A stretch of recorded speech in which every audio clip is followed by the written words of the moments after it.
Good evening and welcome to the school committee meeting of August 26, 2020. I'd like to remind everyone this meeting is being broadcast live. It is also being recorded for use at a later date. And Michelle, do you want the recorder up here?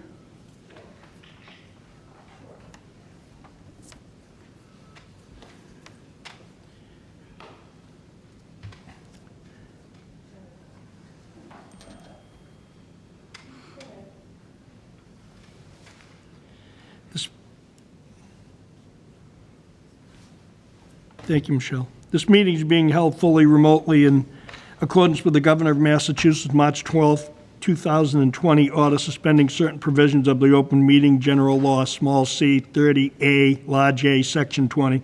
This meeting is held in person and will be broadcast live on WHCA TV and online at their websites, which is WHCA, I believe, Whitman Hanson Community Access. So keep that in mind, ladies and gentlemen. I'd ask you to please join me in a moment of silence.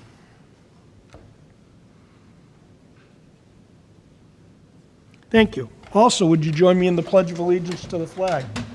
I pledge allegiance to the flag of the United States of America and to the republic for which it stands, one nation, under God, indivisible, with liberty and justice for all. Thank you. I'd like to call the meeting to order. I would like to take Mr. Rogers out of order. So Bob, seeing that you're here, he's going to be talking to us about student athletics. Hi, everybody. Hi. Jeff and I thought that it would be a good idea for me to come and maybe answer any questions that any of you guys have about athletics, what they're going to look like in this environment, just give you a little idea of what we have done to this point as the Patriot League athletic directors. I will say that we're very fortunate at Whitman Hanson to be part of the Patriot League. We're like-minded schools, putting the safety of the kids first, but we also recognize that this is a very stressful time for students, whether it's athletics, music, art, drama, whatever it is, they need some semblance of normalcy. And that's been how we've approached this as the Patriot League athletic director. So what we've done, as some of you probably already know, the MIA has changed the start dates. They've moved football to what's called the sandwich season, which is going to be in late February. But the rest of the sports, also cheerleading as well, competitive cheerleading has also been moved. But the rest of the sports for the fall will start on September 18th. That's the day that practices would begin.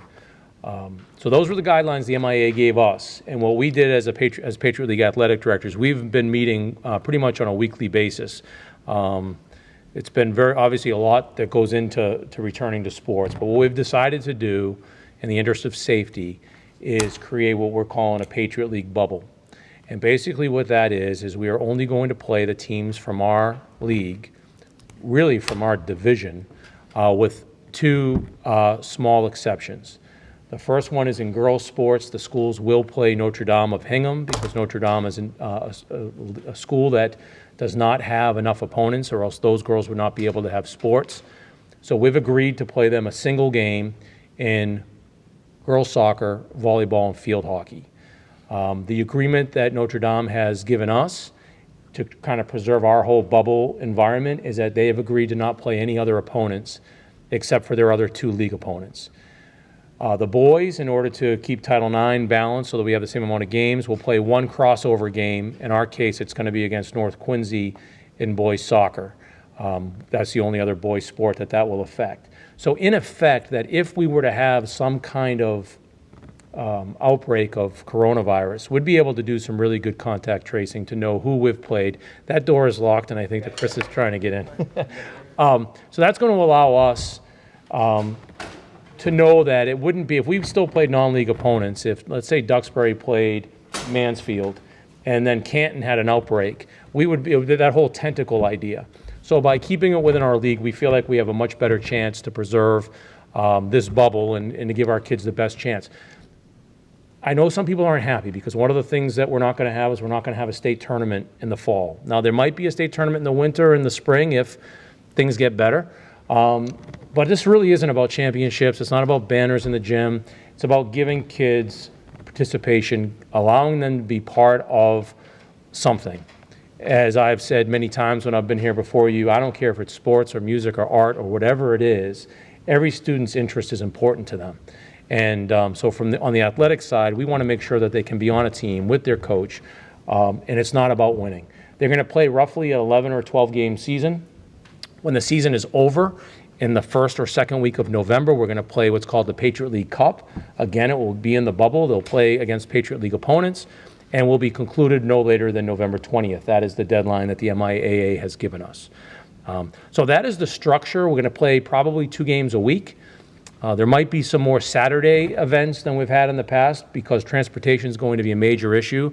I'll probably be back before all of you on September 9th at your next meeting, because we have sent some ideas to our attorney about some transportation waivers. Currently, we do have our policies about how students can be transported, but we are going to be asking this committee to go ahead and ratify some of the transportation issues, which could include being driven by their parents, those that are of age driving themselves, those kinds of coaches driving their own cars, and the buses would be unsupervised, which I know people initially, when we started talking about that, are like, oh my goodness, the buses would be unsupervised. Keep in mind that we have, for the last 100 years, have had, or however many years we've had buses coming to school. The kids come to school unsupervised with cameras on the bus. And in athletics, the students would be notified that if there's any problems at all on the bus, you don't get to ride the bus again. But the bus company has informed me that we're going to have difficulty with transportation. They pretty much can give me 1 bus per day that can transport 24 kids. Certainly not enough, so we're going to be relying on parents to help us with this. 24 students on a bus is going to be problematic for us, especially when we're trying to increase participation. But I do think the feedback I've had from parents and from kids, I think, especially since we're going to be in the Patriot League bubble, the schools are really close. Silver Lake right down the street, and Hingham and Hanover, and schools that are really close to us. So I'll be back before you with more specifics in September to ask this committee to help us with that transportation issue. We do have some time because it doesn't start for a while, but that's what we'll be doing. The next issue that I just wanted to maybe get you guys to start thinking about, and we can have a further conversation in September, is user fees.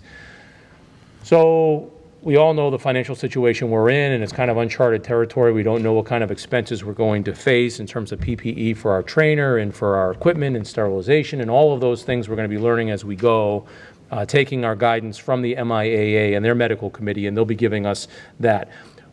We rely, we just went through the whole budget situation, and one of the things I wanted the communities to know is, and this is no slight on the school committee because it is what it is, we don't pay much for athletics in Whitman Hanson. We pay less than almost every school south of Boston. Our athletics are funded through the fundraising we do, through our user fees, and through our gate receipts. And we're very fortunate that we do well at the gates. We have teams, girls soccer, boys basketball, and football draw big crowds. And that money allows me, as the athletic director, to keep programs going that we otherwise couldn't. For example, the school district, the taxpayers don't pay anything for boys hockey or girls hockey. That ice time is very expensive, like $325 an hour. And we use the money from our gate receipts to pay for that. We're not going to have very many gate receipts this year. They're talking about maybe allowing 1 to 2 people per student into games. Now, that could change. I mean, maybe coronavirus gets better, but I don't think that's where we should be, where our mind should be. So user fees become even more important. And I know there might be some people saying, well, if you're only going to play a 12-game schedule, perhaps the user fee should be reduced. In all actuality, some places are raising their user fees because of the increased cost. So I'm not going to ask this committee to raise the user fee, but I do want to keep it exactly where it is. I do want to have some structure in place in terms of if we have any cancellations. So one of the things I would like to send out to the parents is to let them know that if a season is canceled before it starts, that we would refund the user fee in its entirety. There would be no cost at all. If the season were to be canceled, shut down, whatever, within the first 4 weeks of the season, we would give them a 50% reduction. And if it were to be canceled after that or postponed after that, then they wouldn't receive any. Now, that's something we can discuss again on September 9th if this committee would like to do that. But I think that people have to recognize the environment we're in. We're not going to increase the costs, but the user fees are something that we really rely on. And I don't know where we're going to be added expenses. If, let's say that we go through this and we don't have a lot of added expenses and we were able to pull some funds together, that's going to help us in the budget process for next year. But that is something that I would be open to this committee's suggestions. I think probably more for September 9th, if you want to give that some thought in terms of what you think the correct policy should be for refunds. That's what I think it should be. If we never play, I think full refund is important. If it's shut down after 4 weeks, I think 50% is pretty fair. It means they would have been with their team for about a month, which is about halfway. It's about the halfway point of the season. And then after that, anything after that, I think it's appropriate for us to keep that. The last point I did want to make to everybody is that I did offer to all of our coaches the ability to take a leave of absence if they did not feel comfortable coaching. I didn't want any coach. We have outstanding coaches here. It's what makes Whitman Hanson Athletics what it is. Actually, just to digress for a moment, I just got notified today by the MIAA. I haven't even told Jeff or George or Chris that we got named to the Sportsmanship Honor Roll this year, which was it's a great thing. I know when Jeff was principal, we used to always try for it, and I think we only had it a couple of times. But it was great to get that email today to be told that. But the reason why we have that great sportsmanship and the reason why we have this athletic department that we're all so proud of is our coaches. And I didn't want any coach to feel compelled that, if I feel, I'm compromised in some way, that they think that their job would be gone. So I gave every coach the opportunity, if they wanted to take a leave of absence, that they could. We have had a few, some teachers that are a little overwhelmed with going back into the classroom. They know that it's going to be a much more difficult return to school for them, and they wanted to make sure that they give their top priority to education, which it's why I respect them so much, because that is where our priority needs to be. And then I have a couple of coaches for health reasons that have also done that. That's what we've done, and we'll do that for all 3 seasons for our coaches. So that's really how I wanted to inform everybody, to just give you an update. I know you probably get a lot of questions in the community about athletics and what's happening, and that's where we're at. And I think on September 9th, we can come back and maybe have this committee vote on some of the things like transportation, user fees, and things of that sort. But I'd be welcome any questions if anybody has any. Mr. Small. And not for tonight, but for September 9th, any obligations that we would incur as far as, let's say we cancel the season 50% of the way through, or the MIA shuts us down, are there obligations that we've incurred beyond that, even though we're shut down? If you could give us a list and a Yeah, Fred, I can monetary actually value. answer a little bit of that right now. I've been working with WHEA. We're still in the process of trying to iron it out. But I think that the coaching staff and WHEA, I think, they're aware of the fact that, some of the stipends, for example, we'll go with, my proposal is to maybe go with a weekly stipend, so that if we did get shut down, that we wouldn't be on the hook for, 5 weeks of a season that didn't happen. Okay, and I wasn't thinking of Yeah. that. I was thinking more of, ice time, busing, all the et cetera, contracts. any commitments Yeah, that we're we've already making. said that we're not going to sign any contract that would keep us on the hook to pay for ice or things like that we don't use. So I'm very cognizant of that. The bus company, it's the same thing. We're only going to pay for buses that we use. So I think that if we were to be shut down, I think that the schedule that I have in terms of the refunds for user fees would keep us kind of even and help us, stay above water into the next budget cycle. Dawn.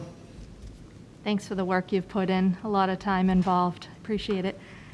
Question on the 1 bus per day. I haven't looked at all the fall teams, but is there any overlap with multiple sports and who that bus? Yeah, so what we're going to try to do is, so each team is only going to play 2 games per week. And what we're going to try to do is to make it so that we don't have those in the same day. And we're going to utilize Saturdays the best that we can, so that therefore would have the ability to stretch that out. Ultimately, what will happen in transportation, which is it's going to be uncomfortable, and I've already told the coaches that this will have to be a blind draw, is that when we have those 24 seats, we'll figure out who can drive on their own, whose parents can get them there. And then for the students that are left, it'll be a blind draw about who gets to get a seat that day. And if, let's say, Don Byers was picked, the next game your name wouldn't be in, and you wouldn't be faced with that same thing. I do think a lot of parents are going to be willing to drive, and I do think a lot of students will be able to drive. A lot of our student athletes have their license, so and we'll be working with them in terms of safety and things like that, about driving, no speeding tickets and things like that. Let them know how important that is. I do have another question. Sure. Has there been any discussion over practices being after school 5 days a week? Now, if an incoming freshman has a parent who doesn't work at home, they work in the office, so that freshman is at home on those 3 days a week, how would they get to the school? Yeah, we're Participation, I- gonna still have the practices 5 days a week, but we're going to allow them if they miss. If you miss normally if you miss a practice, anybody that has students that play sports, if you miss a practice, the coach isn't really happy. Practices are going to be missed practices will be excused because a parent can't get them there. Right, right. But we will try. We're going to try to make this as much like it's always been. Now, there's going to be a lot of, and tomorrow the board of directors at the MIA will be getting some recommendations in terms of sports modifications. Some sports will be played under some different rules. Some of them are really dramatic, and some of them so much to the point where we're not sure that the sport could even be run if they're going to insist on the rules the way that they are. But the board of directors will be addressing that, and same thing with some guidelines in terms of, face masks. Volleyball, for example, is one that they're probably going to have face masks while they're practicing and playing, being able to socially distance when they take a break with that, and on the sidelines as well. But this, just like in the classroom, this year is going to be about flexibility. It's going to be about, it's not the way it's always been, and coaches are going to have to recognize that as well. We have to, we'll try to figure out, is it really, did Billy miss the practice because he couldn't get a ride? Or did Billy miss the practice because he wanted to go to the beach with his buddies? That's going to be a little bit different. That's going to be case-by-case situation. But we're going to be as flexible as we can. Right, thank you. Anyone else? Superintendent? A couple folks asked me about a district athletic committee. Do we have to form that, or is that? No, okay, I can explain that. I know that language confused a lot of people, thinking that it was the school district's athletic committee. So there's something, in the MIAA, we are broken up basically regionally. We are in what's called District 9. We used to be in District C, but they just redistricted last year. So we're in District 9, and our district includes most of the schools on the Cape, our league, the Patriot League, and then the South Shore League, and a few independent schools in that same kind of corridor. So our district athletic committee is made up of people from that. So the district athletic committee has nothing to do with the school committee or Whitman Hanson Regional School District. There is a body, there's a representation from each league, and they're the ones that will, you might have seen some of the guidance was that the district athletic committee will decide on certain things, like if the season were to be postponed. If a school, for example, let's say we get into this, I'm not going to say we get the surge, but let's say Duxbury has a surge and they have to pull out for a couple of weeks from athletics. The district athletic committee would help us determine what's the fairest way to put a schedule together with the absence of Duxbury. They would also help us if one of the options that we have as a school is if, let's say, we get into this and soccer gets the plug pulled on them after 2 weeks, we do have the option of moving them to that sandwich season in late February. So the district athletic committee would be the one that would help us with that. Well, Go ahead, Chris.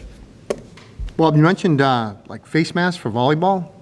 Are there any other precautions in any other sports that you know of? Yeah, soccer also is the same thing. They're going to be expected to wear face masks. If they're on a long run, they'll be allowed to pull it down. Then when they get back, they could put it off. Or if you're socially distanced, the ball is way down one end and you're down the other and you need to take a breath, they're going to allow them to do that.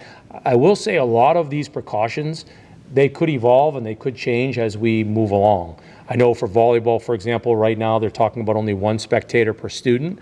But I think once we get into the gym and we realize how much space we have, we might be able to say both mom and dad can come to the game. So a lot of those precautions, like I said, the sport-specific precautions are being discussed at the sport level, and then the state is also going to have to ratify that as well. So I'd be willing to bet that a lot of the things that we will be introducing in the beginning will evolve and will change as we go along, as we discover what works and what doesn't work. So are they just focusing on the fall sports at this point? Right now, that's all we're doing right now is the fall sports. We do have the seasons have already been, the dates for the other seasons have been released, but in terms of the specifics of how those sports will be modified have not. Because just trying to get this off the ground has just been a lot. Thank you. Dan? With the sandwich effect, pushing certain sports back into February?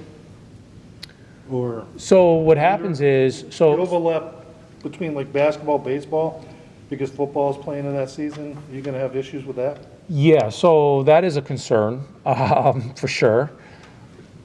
sports will end up going a lot longer than they normally do. I think July 3rd, I actually have the end date right here. July 3rd is the end date. The spring sports will start on April 26th, which is probably 5 to 6 weeks later than the spring season usually started. The winter season, assuming that there is no state tournament, and my gut tells me there will be no state tournament, that there shouldn't be much overlap at the beginning, but if there were, we already currently have that. Like, for example, football sometimes is still playing and the winter season has started. So if there's an overlap, it would only affect like the beginning of practice. Anyone else? We tried our best, and I think the MIA did a great job to try to keep kids from being pawns between coaches. One of the other issues that came up that personally I was not thrilled with is they did relax the coaching out of season rule. We're working as a league to try to maybe put some teeth back into it. I think they were very well intended because kids do need their coaches in their lives. But what I think a lot of people don't understand is coaches can have legal contact with their kids in many ways. They can do wellness, they can do character building, they can do fundraising, they can do weightlifting, speed and conditioning. But what they don't allow coaches to do out of season is to coach the sport so that kids aren't pulled in other directions. Like if you want to play soccer, I'll give you an example. And I wouldn't do it because I wouldn't want to put my kids in this position, but if my basketball players knew that I was going to be holding basketball practice 4 days a week during the soccer season, and they were a marginal soccer player, they would quit soccer and they would want to come to basketball. And kids would just be put in a tough position. So our league, we had a league meeting last Friday. We're going to have another one coming up next week. We're going to work on that to try to put some teeth back into that coaching out of season stuff so that the kids aren't pulled in a lot of different directions. When did it change? Last week.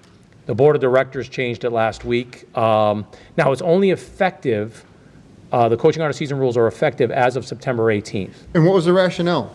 Their rationale was, and it makes some sense, is that they, kind of what I opened my statement with all of you, is that the kids need some sense of normalcy. The kids need some sense of going back to what they're used to. And for example, let's say your son only plays baseball or your daughter only plays softball.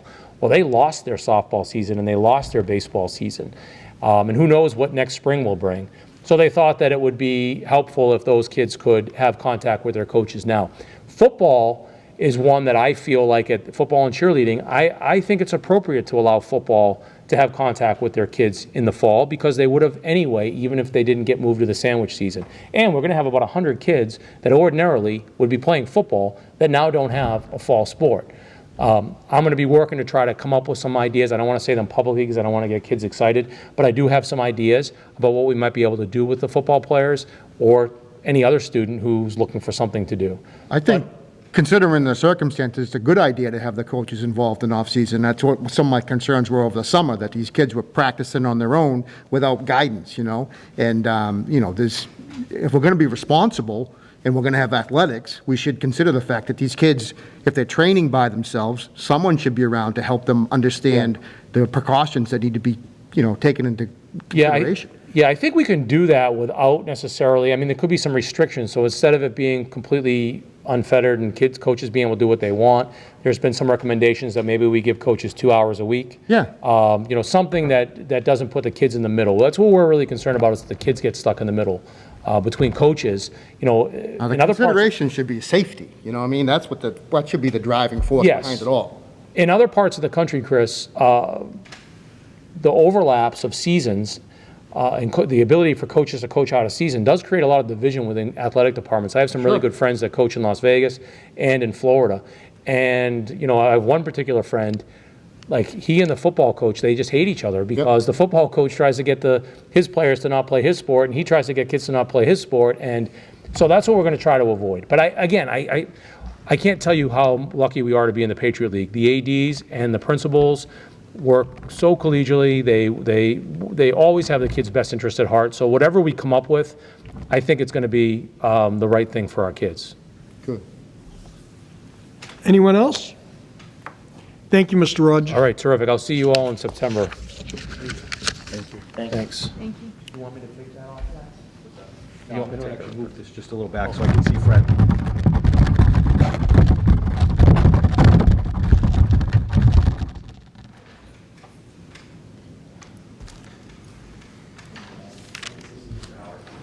Oh. Thanks, Bob. You want me to just drop right in, Bob? What? Oh, 'cause I'm on that. Never mind. The whole concept. Right. Oh, sorry. I'm just gonna have to shuffle papers around. I feel like town meeting right now. Let's put this on. So the first thing is we've received a request for a joint meeting with both boards of selectmen, September 15th, I believe at 6 p.m. That'll be held via Zoom. And I think it's to discuss what Mr. Small brought up the last time, what we had a discussion about the assessment issue, and to try to get some clarity on that with both boards of selectmen. Okay? Next, and I think I have my agenda, is my evaluation. And I'm looking to pass over for this week because I think, Michelle, we don't have everyone's yet. And there was some discussion. We don't have everyone's yet. So I'd like to put that on the September 9th agenda, as that would be our next school committee meeting. That would just be ours. Okay. Reopening school. So today, I sent a letter out to families. I know folks are anxious, and I have some thank yous first before I get into reopening school. Tomorrow is the first day for teachers. It doesn't seem like we left March 13th. People have been really busy since then, and in our office, in our district, and I just want to give a couple of shout outs. I think our central office, everyone in that office has gone above and beyond this summer. With the fact that we didn't get a budget until July 29th, and officially from the state until August 17th, it's created an HR nightmare for us, which we've been able to accomplish. We remember RIFT, over 100 plus teachers in May. Michelle had to bring everybody back after the 17th. And if you notice, today is the last week of August, a tremendous amount of paperwork. The other piece in HR is we weren't able to post any of the positions that we had available. We did have retirees. We did lose people when we didn't have a budget. We did have positions that people left and had to fill, plus we were going to add some additional staff. So over the past couple weeks, we've posted, and if you go to School Spring, you're going to see a lot of positions. I want the community to know we don't have an HR department. Under Dr. Whitner, we actually had an assistant superintendent of human resources and security. That position was cut. That position now is George, Jeff, Michelle, Betsy, Mary Jo, with a combination. Adding to that HR issue, we have people that medically can't come back to school because of COVID-19. Right now I have 14 teachers, 5 paraprofessionals, and 1 duty aide who can't return because of a valid medical issue.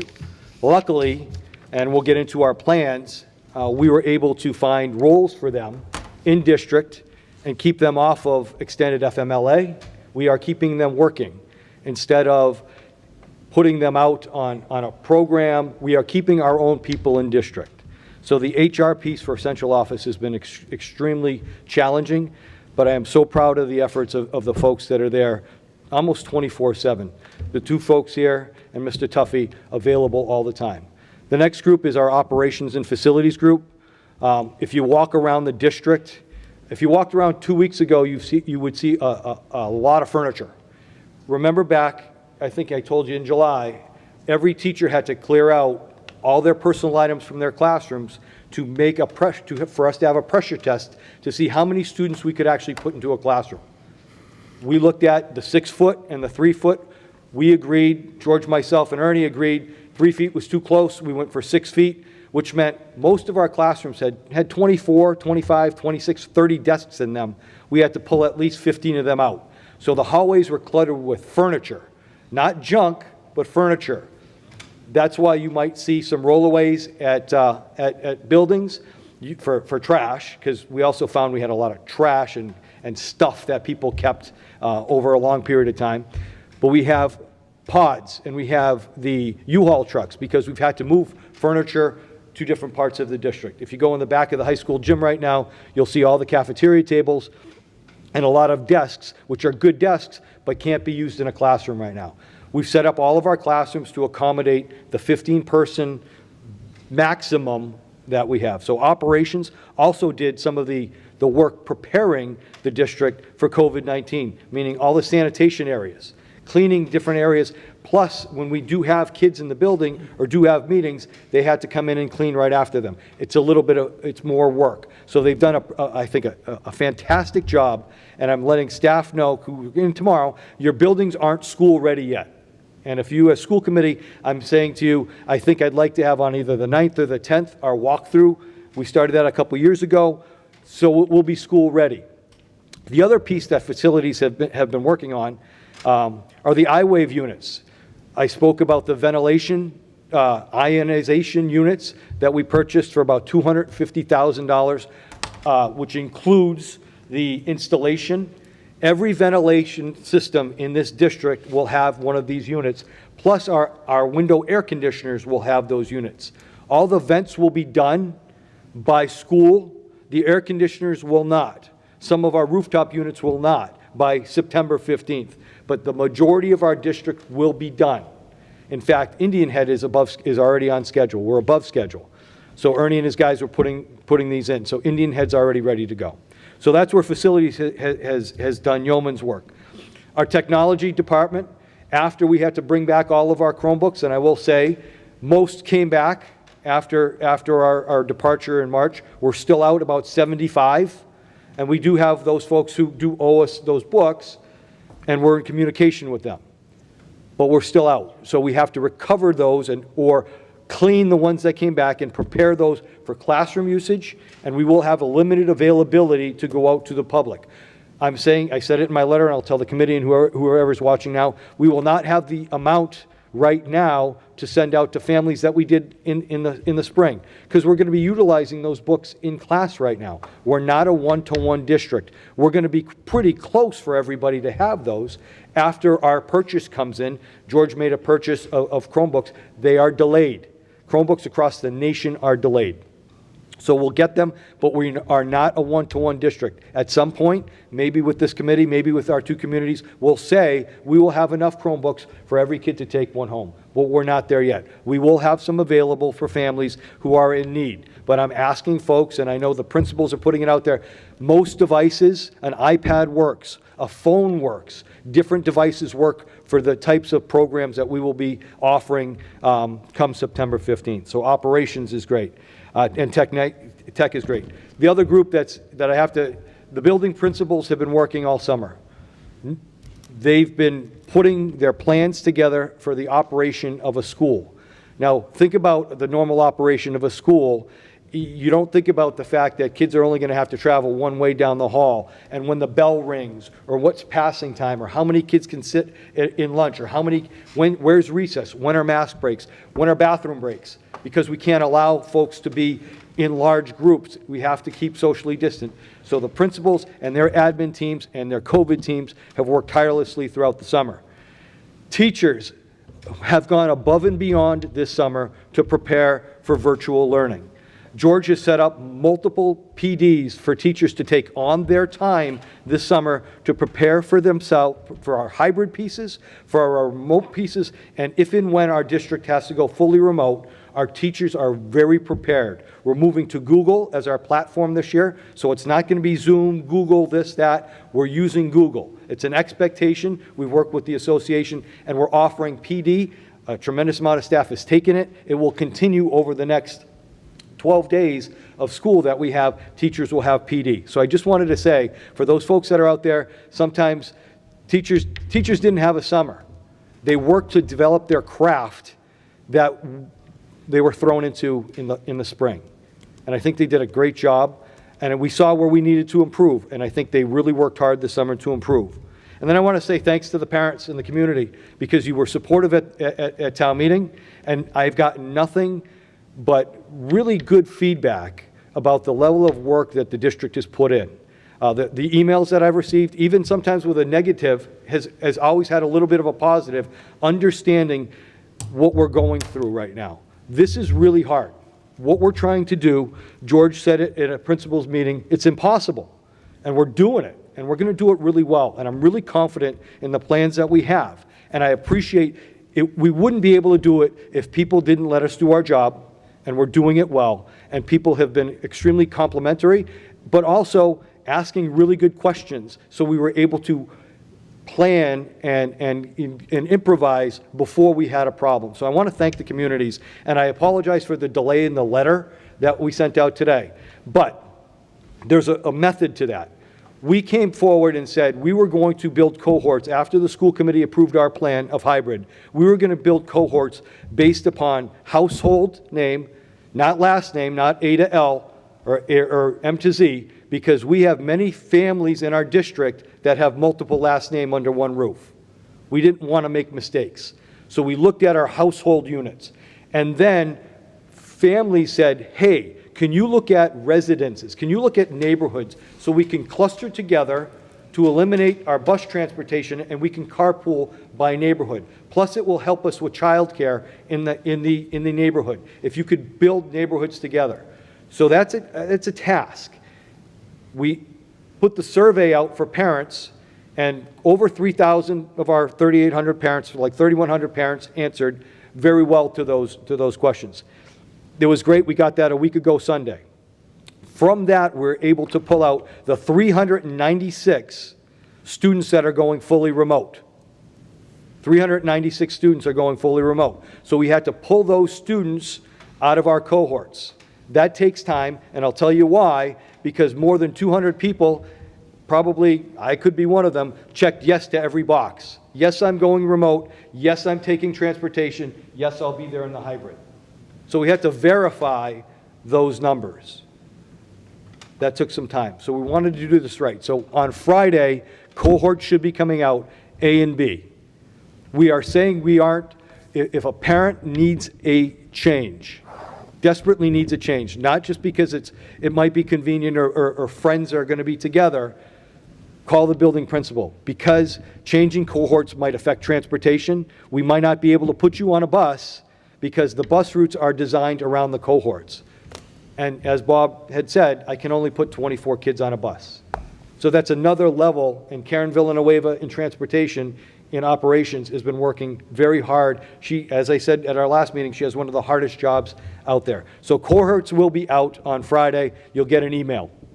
The second group of that's going to get an email is kindergarten. And I have parents, we usually send out a letter, am I on half day? You know, what session? Is it morning or is it afternoon? The challenge we've had with cohorts or that piece is we've had multiple parents pull out a full day K, move to half day K, or want remote. So to actually balance our staffing, because as you know, our full day K programs are tuition based, we've had to move some things around. So on Friday, K numbers will come out as well. Full day K is easy, you're coming. Half day K will get the assignment, half day or morning or afternoon.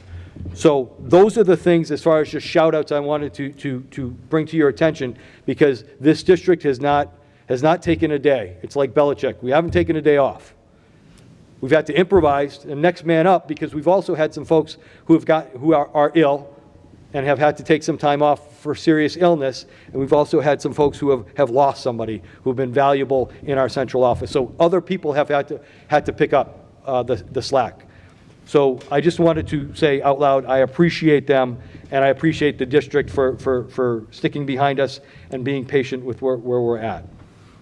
The other piece that has been challenging for us. So I mentioned the 14 teachers that are out, the 5 paras that are out, and the duty aid. One of the pieces that I presented at the August 6th school committee meeting was information on a remote learning platform, something outside of Whitman Hanson.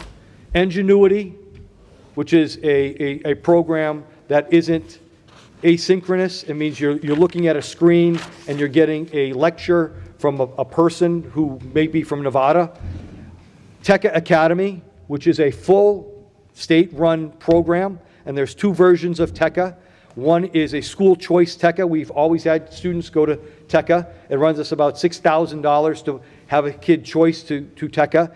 but Tech offered an abbreviated version of their remote platform, which is about $2,500 per student. They get 2 days of live teaching and 3 days of on their own.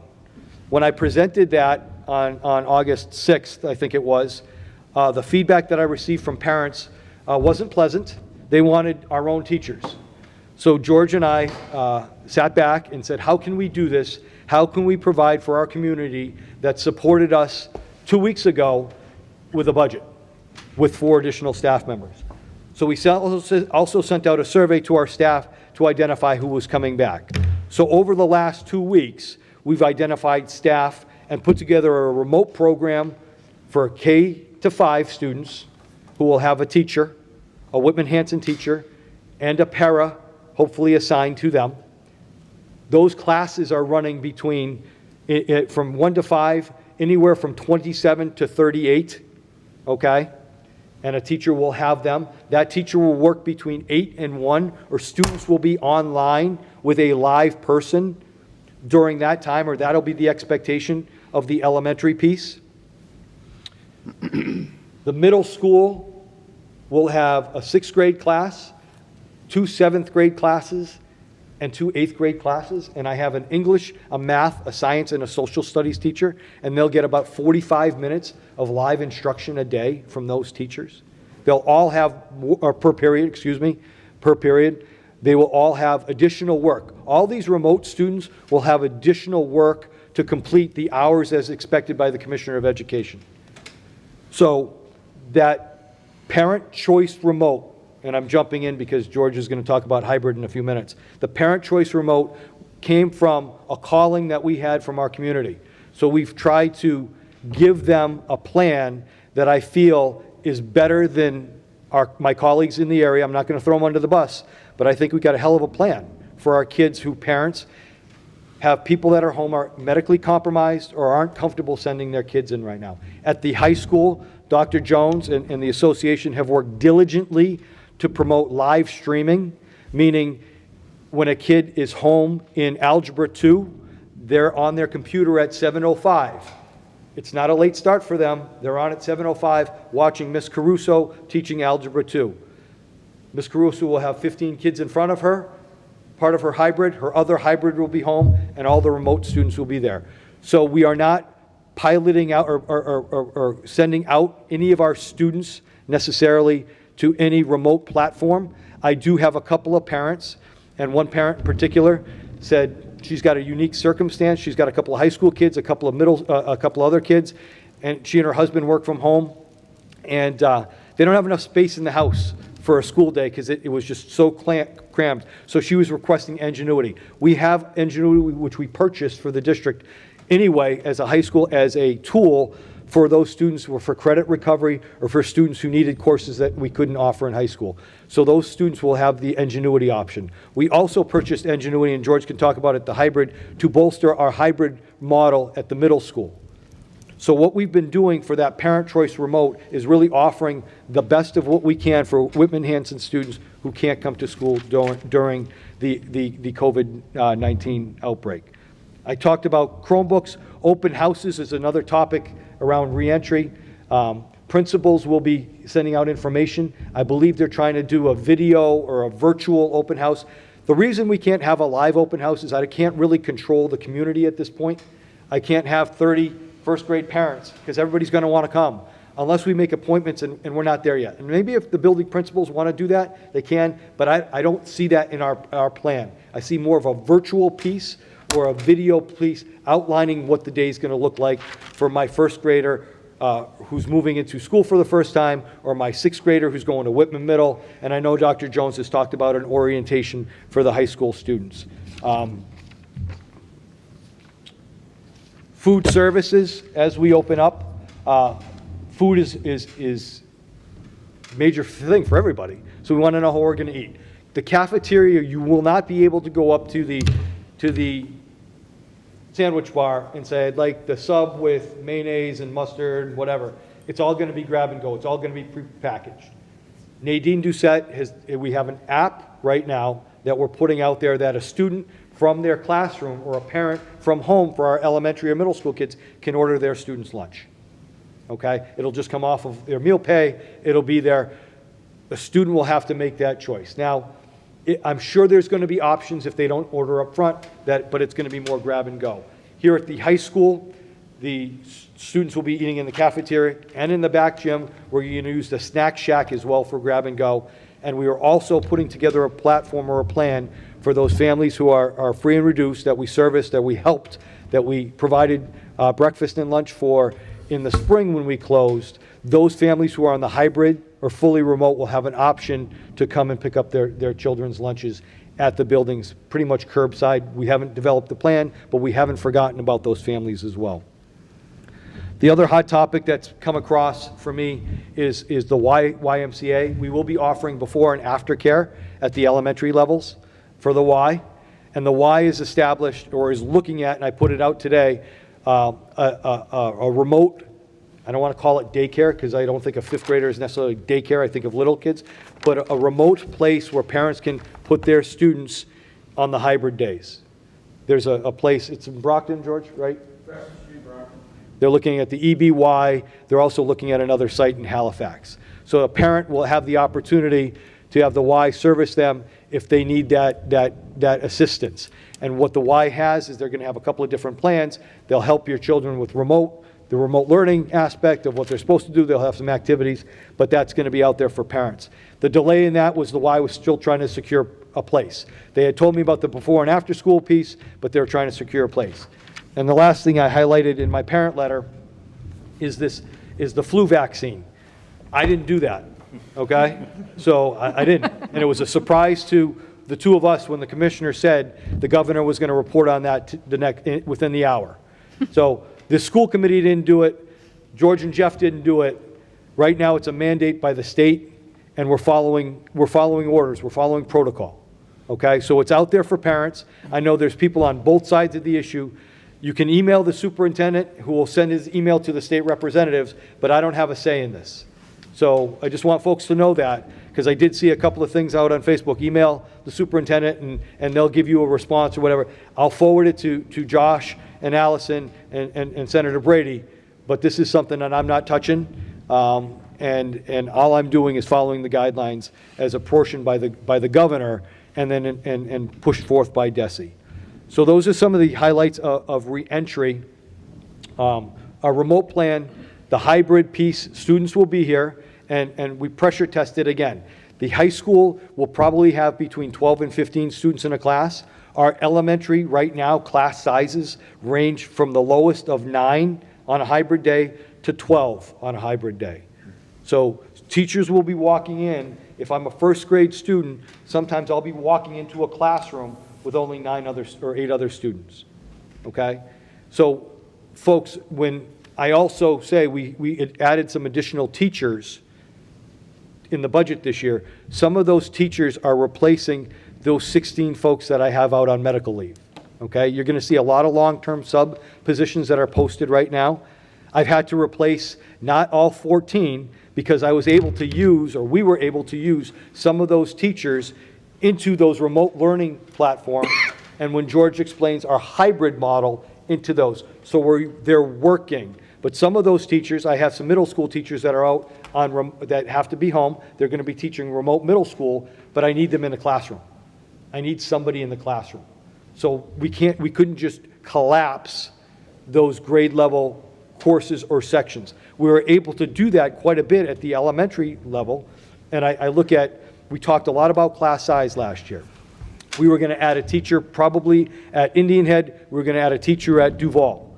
Well, now with class sizes at 8 or 9 because of the hybrid and because of the 35 kids from Duval that are remote, I can't add the teacher there. I'm adding the teacher to service our students remotely. However, if we ever get the vaccine, if we ever come back full time, we've told all those teachers they're going back to their spaces, and then we will add those teachers to where those bubbles are. I'm not anticipating a great return to school anytime in 2021 right now. If it happens, it happens, and we'll punt. But right now, we're looking strictly at our remote model for if we have to go in red and we go remote, which we are more than able to do, and in our hybrid. So we've concentrated a lot in our education in what the expectations are of students and what the expectations are of teachers in both of those models, because that's what we're living in right now. Some folks have asked about coming back full-time. Unless the governor or DESE says we're in the clear and we've been in the white scale for months and months and months, and we feel comfortable putting kids back, that'll be a conversation I have with the committee. The whole metrics right now, and before I get to George, but the metrics of the white, green, yellow, red is being discussed as far as how we react to that. I have scheduled a Zoom for next week with both boards of health because I need their guidance, because what I don't want to do, a superintendent on the South Shore a little west of us had a white rating on Saturday, had a green rating on Monday, had a red rating on Tuesday, had a yellow rating on Wednesday, and was back in the white on Thursday. He didn't know, what are we doing, you know? And what had happened was MDPH didn't put the right information out. So we have to be cautious when we spike into a yellow or a red. I will be in touch with both boards of health. And that's another, both boards of health have been extremely helpful to me. I'm out of my wheelhouse looking at that data and the spikes and the pieces. They've been very helpful. And both fire chiefs have been as well. And we'll be meeting with them next week to talk about exit procedures during a fire alarm during COVID-19 and keeping socially distant. So those are the pieces on reopening that I have. Kids are back on the 15th. Teachers are back tomorrow. Teachers are in tomorrow and Friday for the PD days that we have scheduled, as we always have for opening. And the next 10 are Commissioner Riley's recommended PD days, where we're going to be doing PPE. We're going to be doing COVID-related, what to look for, identifiers, and then really drilling down in how to teach in a hybrid model, the expectations, and how to teach remote. And George, if you want to come up and just explain the hybrid piece of it. And I'll take some questions.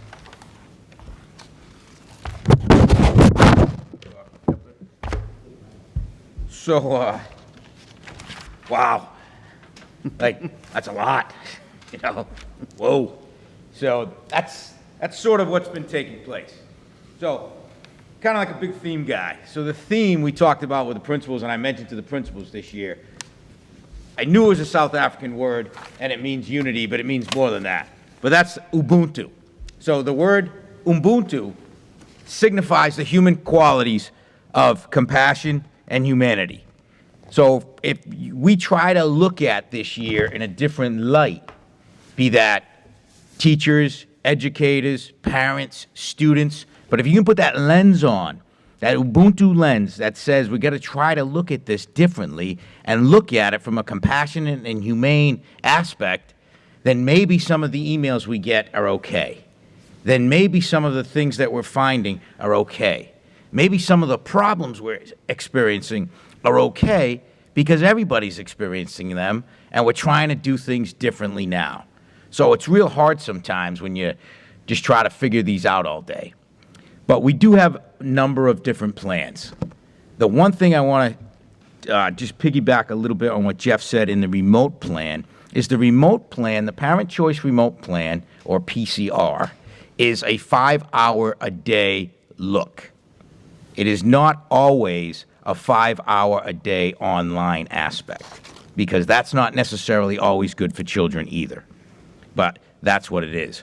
Also, in the remote plan, there will be a dedicated special educator who will be supporting those students on a plan if you have an inclusive IEP. So that's something that's there. When we come to the hybrid virtual plan, so the hybrid virtual plan is the one where kids are going to be in school. So if everybody's confused and they're not sure and they're already socially texting everyone and saying what the heck is going on, if you're a hybrid virtual, you're coming in. If you're a remote, you're removed from the physical. So that's sort of where we're trying to put our mindset, so that we can keep all these acronyms and all these names and all of this in a humane and compassionate way. We can keep them in order. But hybrid virtual, we talked about. Hybrid virtual has gone through some changes, but the tenets are the same. And what I want to stress to people is that in a hybrid virtual world, you will be assigned to a cohort. It will be coming out. Cohort A, Cohort B. Cohort A comes to school live for a full day where we're going to concentrate on ELA and math. Also, now that we have our inter-reading program, this is at the elementary school, we have our inter-reading program. Our inter-reading program also has the tie-ins now to social studies and science even more. So that's going to be covered there. You'll still have your physical education. You'll still have your art. It might look different, but that's your normal day. Cohort A. Then you come to Wednesday, virtual day for everyone. We'll discuss that. That's the half-day model. Then we come to Cohort B. Cohort B is live and in person on Thursday and Friday. Same thing that you do live. Then it comes to what does it look like, again, so I don't want to confuse anybody, but it's a lot. What does it look like for Cohort B, who's live and in person on Thursday and Friday, from I'm at home on Monday and Tuesday? What does that look like?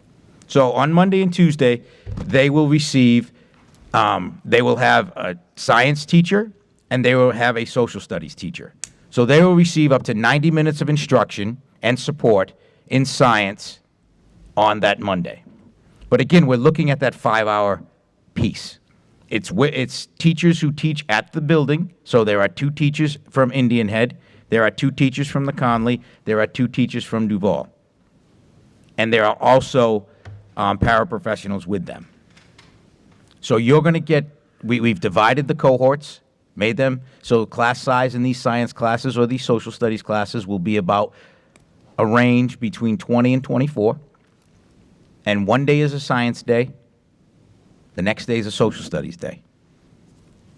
That's what that's going to look like. They will also then have time for support with a paraprofessional where they can log back in and they can get support in any of the work that the teacher has given them, the live instructional teacher who's focusing on ELA and math, or the science lesson that they just had. What level are you talking about, George? Elementary. Elementary, okay, thank you. 1 to 5. K to 5, in other words. K will look different. But this is 1 to 5. Thank you. And then that gets replicated on Thursday and Friday for cohort A, who's then at home. Now, when it comes to Wednesday, Wednesday is it's a half-day schedule. So on Wednesday, the half-day schedule, students will see their teacher of record or their cohort live teacher in a virtual setting from 8:30 to 9:30 for support. They will then see their science teacher one week. They will then see their regular teacher on the next Wednesday and their social studies teacher the week after. Question becomes is why did we have to do that? We had to do that because there's only there's not an infinite number of resources. The number of teachers who are teaching live and the number of teachers who are teaching remotely had to be determined from the surveys and things that we put out. But in this section, in this time, we are still hitting what we need to for the state in science and social studies as far as time on learning. So that's the main important thing. And we are maximizing in-person learning for ELA and math. And that, I believe, is what sets this program apart, because that will allow it. So again, it's a 5-hour range. It's a range of time. Students have the ability with their Google Classroom and work from their teachers of record that when they are not in school, when they are on their cohort support days, they will receive instruction in one of the main categories of science or social studies. They will then receive support in the form of a paraprofessional at that time during that day also, and it'll all be on a schedule. And then on Wednesdays, they will see again their teacher of record, and then they will see one of their subject areas. So I think it's important that that system is going to address all of the academics that the student needs, but it's a maximization of ELA, literacy and numeracy, live and in person, and then supported in science and social studies. That's what's going to happen for 1 to 5. I have thousands of diagrams. I have thousands of things that I could, we could go at it for months and hours because evidently I like doing that. But that's the basic tenet that we have. Now, when it comes to the middle school. Before we move. Yeah, sure. So elementary. Yep. So I'm in cohort B. Yep. I'm in school Friday, I'm doing math. Correct. Okay. Monday rolls around, I have social studies. Yep. I was with my cohort of 10, Friday doing math here. Or Yep. let's just pretend this is an elementary school. Sure. On Monday, now, I think you said I'm with, You have another cohort with you. so so does that give an opportunity? Does that give an opportunity to, okay, so it'll be multiple cohorts that would be with me. So we're going to get a little bit more diversity, introduction, Absolutely. mixing. So Absolutely. It's not like I'm in cohort B, and for my entire academic year, I'm going to be around. Right. My nine. Never the two shall meet? No, that's not that. Okay, So great. what's going to happen is that if we can use the example of, I'll use the example of fourth grade at Indian Head. I know that one. So fourth grade at Indian Head, you're going to have a woman by the name of Miss Lynn Gentile. She's going to be the teacher of science. When she teaches science, if we use your example, she will teach science to cohort B on a Monday, because cohort A is in school. So when she teaches science, she will have 2 classes of the cohort of fourth grade. She might have a Ferro and she might have a Hall. Also, on Monday, you would have the social studies teacher teaching the other 2 cohorts on that. And then the next day, those 2 rotate. So that you do get more connections, albeit in a physical world, but you get more connections from it. Now, when Wednesday rolls around and the in-person live Mrs. Hall is with her class in a virtual setting, she has the ability to bring the 2 cohorts together, morning meeting, classroom, responsive classroom, however, and then she can separate, or sometimes she might just need to separate if there's an academic expectation that she has with one group that she doesn't. But it does allow in the virtual setting to have more students make connections with their classmates. Thank you. George, I've received a lot of questions about the actual time the student will have the live interaction. The student is at home, so it's cohort A, they're in the building on Monday and Tuesday, So you're on a Thursday or Friday if we're doing cohort A, as well yes. as Wednesday. Yep. That student is home. So can you give the hours or the amount of time that the student, when they're at home, they would be interacting with their teacher? Sure, Wednesday, so just so we know, like, it's funny because now it's like, okay, all eyes on me and everything I say is going to be real or it's going to be all over social media. I get it. This changes almost daily. But the expectation for parents is if you're looking at a Wednesday, which is a virtual Wednesday, in an elementary world, between 8:30 and 1:15, depending on your grade level, you will receive some type of instruction virtually. That would be with your teacher of record for an hour. That would then be, depending on your grade, either science support or social studies support for a half hour. You still have school, but on Wednesday, your thought of about what school looks like would run from 8:30 to 1:15.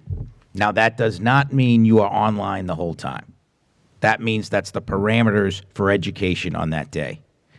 Conversely, on Monday or Tuesday, or Thursday or Friday, you have between 80 and 90 minutes at 2 different times to be live and in person with a virtual. Either science by the science teacher and then support from a paraprofessional in science or social studies. You then have your Google Classroom work, which could be an extension of that science, social studies not previously finished, or now it's assigned, and then anything that your teacher of record has assigned in ELA or math. So that's what we have to do, because do the studies. In-face instruction doesn't always work for 5 hours either. So there has to be time when it's going to look different. You might have a science lesson that involves needing to do something outside, needing to create something, needing to do something and bring it back. So that time is built in. What we lost, or what we had as a negative in the springtime, was we sort of went, okay, tomorrow it's at 4:30, today it's going to be at 8:15, and we didn't have something that was regimented and segmented. So we have the parameters for learning now that are out there that will be updated, that parents will know about. So whether they're a daycare provider with them, whether they're at the home, whether the student's old enough to do it on their own, they can, and that's what it will be. Yeah. So if we go to the hybrid in a middle school, the hybrid in a middle school is we have the teachers who are teaching the hybrid. Yes, the hybrid in a middle school is still the same cohort aspect, same thing that takes place. The Wednesday will be your schedule on a half day. So on a half day schedule in middle school, the middle school schedule runs roughly from 7:30 to 7:45 to 11 o'clock. They've always had a normal period 1, period 2, period 3, period 4, period 5. That will be run through in smaller increments, and it's a check-in on the virtual day. Remember, it's a half day. So that will take place.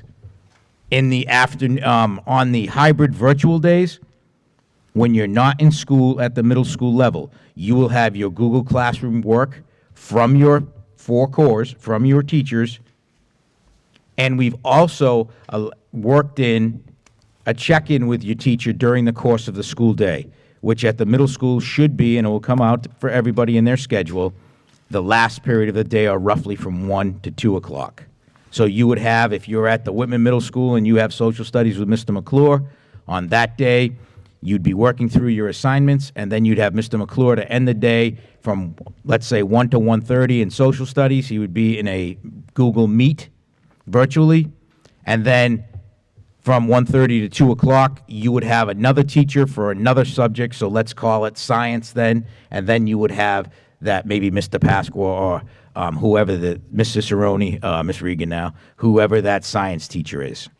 Now, what I want to stress, though, is that we did purchase Ingenuity, which is a platform for learning, and it has curriculum for every single subject for the middle school. And what's exciting about it is that's used in conjunction with what you're learning about in your classroom. Fully adaptable, fully able to be used. And so a person like Jim McClure, who's an 8th grade social studies teacher, would be teaching his lessons, would have his Google Classroom, and then he could also offer those lessons to reinforce and extend in Ingenuity on the days that you wouldn't be in class with him. Now, another exciting piece about that is Ingenuity is all 4 subjects. So every teacher is going to have the ability, who's teaching live, to offer this type of online support for their students in the world of the cohort virtual support world. So that's exciting. We have some members of our teaching staff who are technologically savvy and for whatever reason will not be live and in person. So we have now at each middle school somebody who's going to be in charge of Ingenuity so that they can help the teachers who are teaching live to use it as a resource. And then that's also available in the remote world. Now, when you talk about the middle school remote world, it's very exciting because you're going to have a full schedule. Your schedule's going to begin at 7:45 a.m. It's going to end by 12:30. You will have your 4 academics. You will have a teacher of record. And that teacher will be providing virtual time with you. But I want to make everybody understand is that there are time in school when the teacher sometimes doesn't speak with you. There's time in school when we've all went to school when it's time to get our work done. You might be in a breakout group. You might be on your kitchen table doing it. You might be at the Y doing it. But there are teachers assigned on a set schedule in the remote world for middle school. And I want to let everybody understand, so it's real hard. Hybrid virtual, you're in school with support when you're not in school. Remote, you're removed, you're remote. So those are 2 very different things. When it gets to the high school, we're live streaming. Also in the remote world, I want to let everybody know that there is paraprofessional support there, and there will be students who are in an inclusive IEP. They will get the support they need to meet the goals on their IEP. Now you're probably all fried, and I'm sorry about that. Go ahead, Dawn. I was asked a question regarding the high school live streaming. Is there ability to do that at the middle school level? Not at this time. There's not ability to do that at the middle school level for many reasons. One is that we don't have the proper devices in order to do it that way. 2 is that if you look at the research, we live in a world where we're always online. We live in a world where everything you do is out there for everyone else. I don't believe that the adolescent mind is ready to make sure they can be a full, active participant in their education live streaming and not do something that would stay with them or disrupt the class or do something that's not appropriate. You know, sometimes when we think about this, we think it's going to be great because we know that all of these students are headed for Harvard and they are the greatest self-starters that ever lived, and it's going to be wonderful. And sometimes I don't really think it is. So what we did is we took our resources into Ingenuity, which provides support. I also want to let parents know, and all of you know, that in Ingenuity, we purchased what's called Concept Coaching. Concept Coaching is available for 7 days a week, 24 hours a day. So at any point a student is doing something, let's say it's science, let's say it's math, whatever subject they're in, they have the ability to hit the big red button. And the big red button on their screen will take them to a virtual coach or a virtual tutor who can help them in the moment in order to make sure that they can get through the problem that they're doing. See, because the biggest thing we want to do is make sure we have some engagement. The biggest thing we want to do is make sure that students are still learning and progressing, and then the adults are there to support them. But it is a different mind shift. So if we still keep thinking about that thing of it's different, but it's exciting, it could be very cool. Now, there's people out there who are saying I'm all wet, which is fine, because that's what everybody gets to do. They get to have their own opinion. But in my opinion, from where I sit, I think it could be something that we know is different. So we have to embrace that difference. We have to say, how can we do this with compassion and humanity? Because everybody's had a different place in this. And then how do we move forward in the best essence to help kids? And I think we have the chance to do it. I've often said this is going to be lumpy, and hopefully it'll become smooth when it goes. If you are a hybrid virtual student in an elementary school and we were to go full remote, we go into red, there's a surge, we go full remote. The system collapses into itself so that the hybrid virtual model that you have will remain, except you won't be coming to school, your teacher won't be coming to school, but you would still have your teacher for your classroom community, your teacher of record that you had live, still be teaching you still be teaching you ELA and math, and you'd still have on your schedule the science and social studies teacher for support with the paraprofessional. So it collapses, and then we could come out of it, go back to a hybrid situation. Also, if we go into a remote, the remote section and group stays where they are because they're already in a remote. So they have their teachers of record, and they go through. And if you ever want to feel inspired, you should have been on some of the interviews we just had over the last few days about teachers who just know what they're talking about, know how to work in a virtual world, and some didn't, but know how to do that. And it was like, okay, yeah, we got two old guys talking to you because you're looking at us saying, this is pretty easy and we don't understand it. But there are a lot of resources.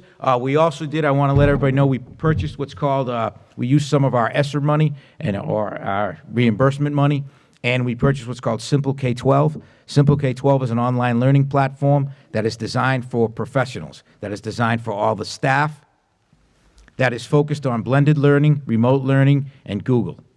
That is a 24/7 piece, and that'll be ready to go once our in-person virtual training that our staff has been doing all summer finishes sometime around the first week of October. That allows teachers to do it whenever they want. That allows principals, assistant principals to assign. That allows them to use that for their development and their growth and their evaluation plan, all for the sake and all for the sense of becoming better educators to better educate the students. Mr. Small. I know last meeting, we had taken questions, put it into a wonderful document, frequently asked questions. Is there a way that we can have a revision date and have the public send us an email with their question, have it answered, it's all in one concise space? Because I'm sure tomorrow there's going to be 10 million questions. Well, I think we can do whatever. I have to do whatever Jeff tells me, so that's fine. But I do think that a lot of what we presented to the state in our 56-page reopening plan is what we still have. What we tweaked was the time based on the available resources that we have. So yeah, we can definitely do that and move forward. The community's going to have questions. No, Parents are going to. Right, I understand, and this is all going to go out to them also. this is all going to go out to them also. Like if you were to ask me right now, I have pencil and paper drawings of the master schedule for middle school because I just haven't had time to put that yet in the proper documents. But sure, we can, what, We'll modify the Q and A, and as soon as the schedule and the cohorts go out, we'll make sure that building-based principals then can answer some questions, because things might change within the building. You know, maybe Tech could create an email address, FAQ@Whitman Hanson, WHSRSD. I would say that the community has absolutely no problem getting in touch if they have a question.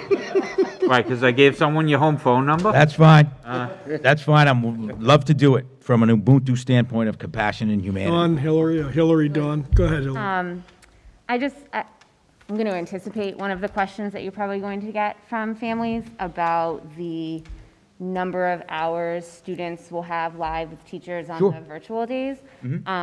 And just because I'm involved in the planning in my own district as well, I think it's important, correct me if I'm wrong, but in order for, at all of the levels to, and not, I guess, at the high school if you're doing live streaming, which is great, if we wanted students to be live with teachers on all of the levels, you would have to hire twice as many teachers. Sure, we don't have the resources to do, So right. I think that that's important for families to understand, Right. is that, and, you know, you're saying resources, and I know what you mean. Right.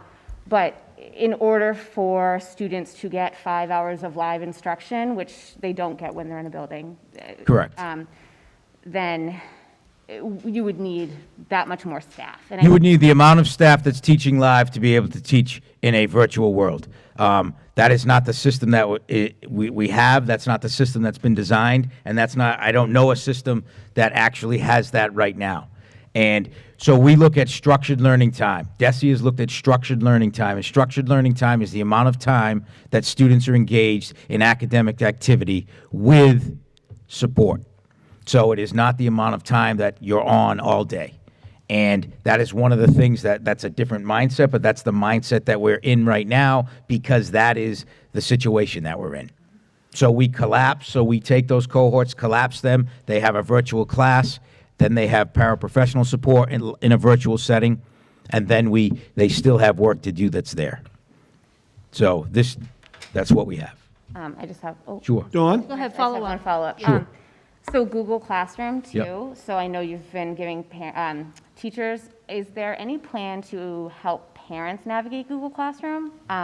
So that's come up. Okay. So that's come up, and there are resources that are out there that will go out that talk about basically the parent version of what they should be looking for in a Google Classroom for help. That Google sponsors that, the Simple K-12 sponsors that, and that's being worked on.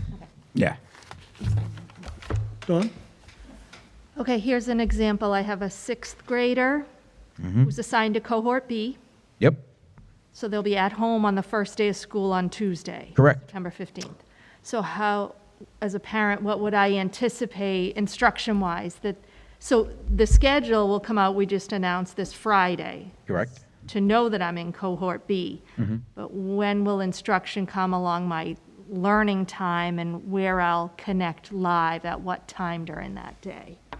So you're an elementary student? Or a sixth grader? You're sixth grader, so you're at the Whitman Middle School. So you'd get your first or at the Hanson Middle School. You'd get your first introduction on the scheduled time that you would know of, which I'm saying right now would be during the extension period, last period of that day. It would be a hello, it would be a how are you, and then it would be again on Wednesday, and then you'd start to see them face to face on Thursday.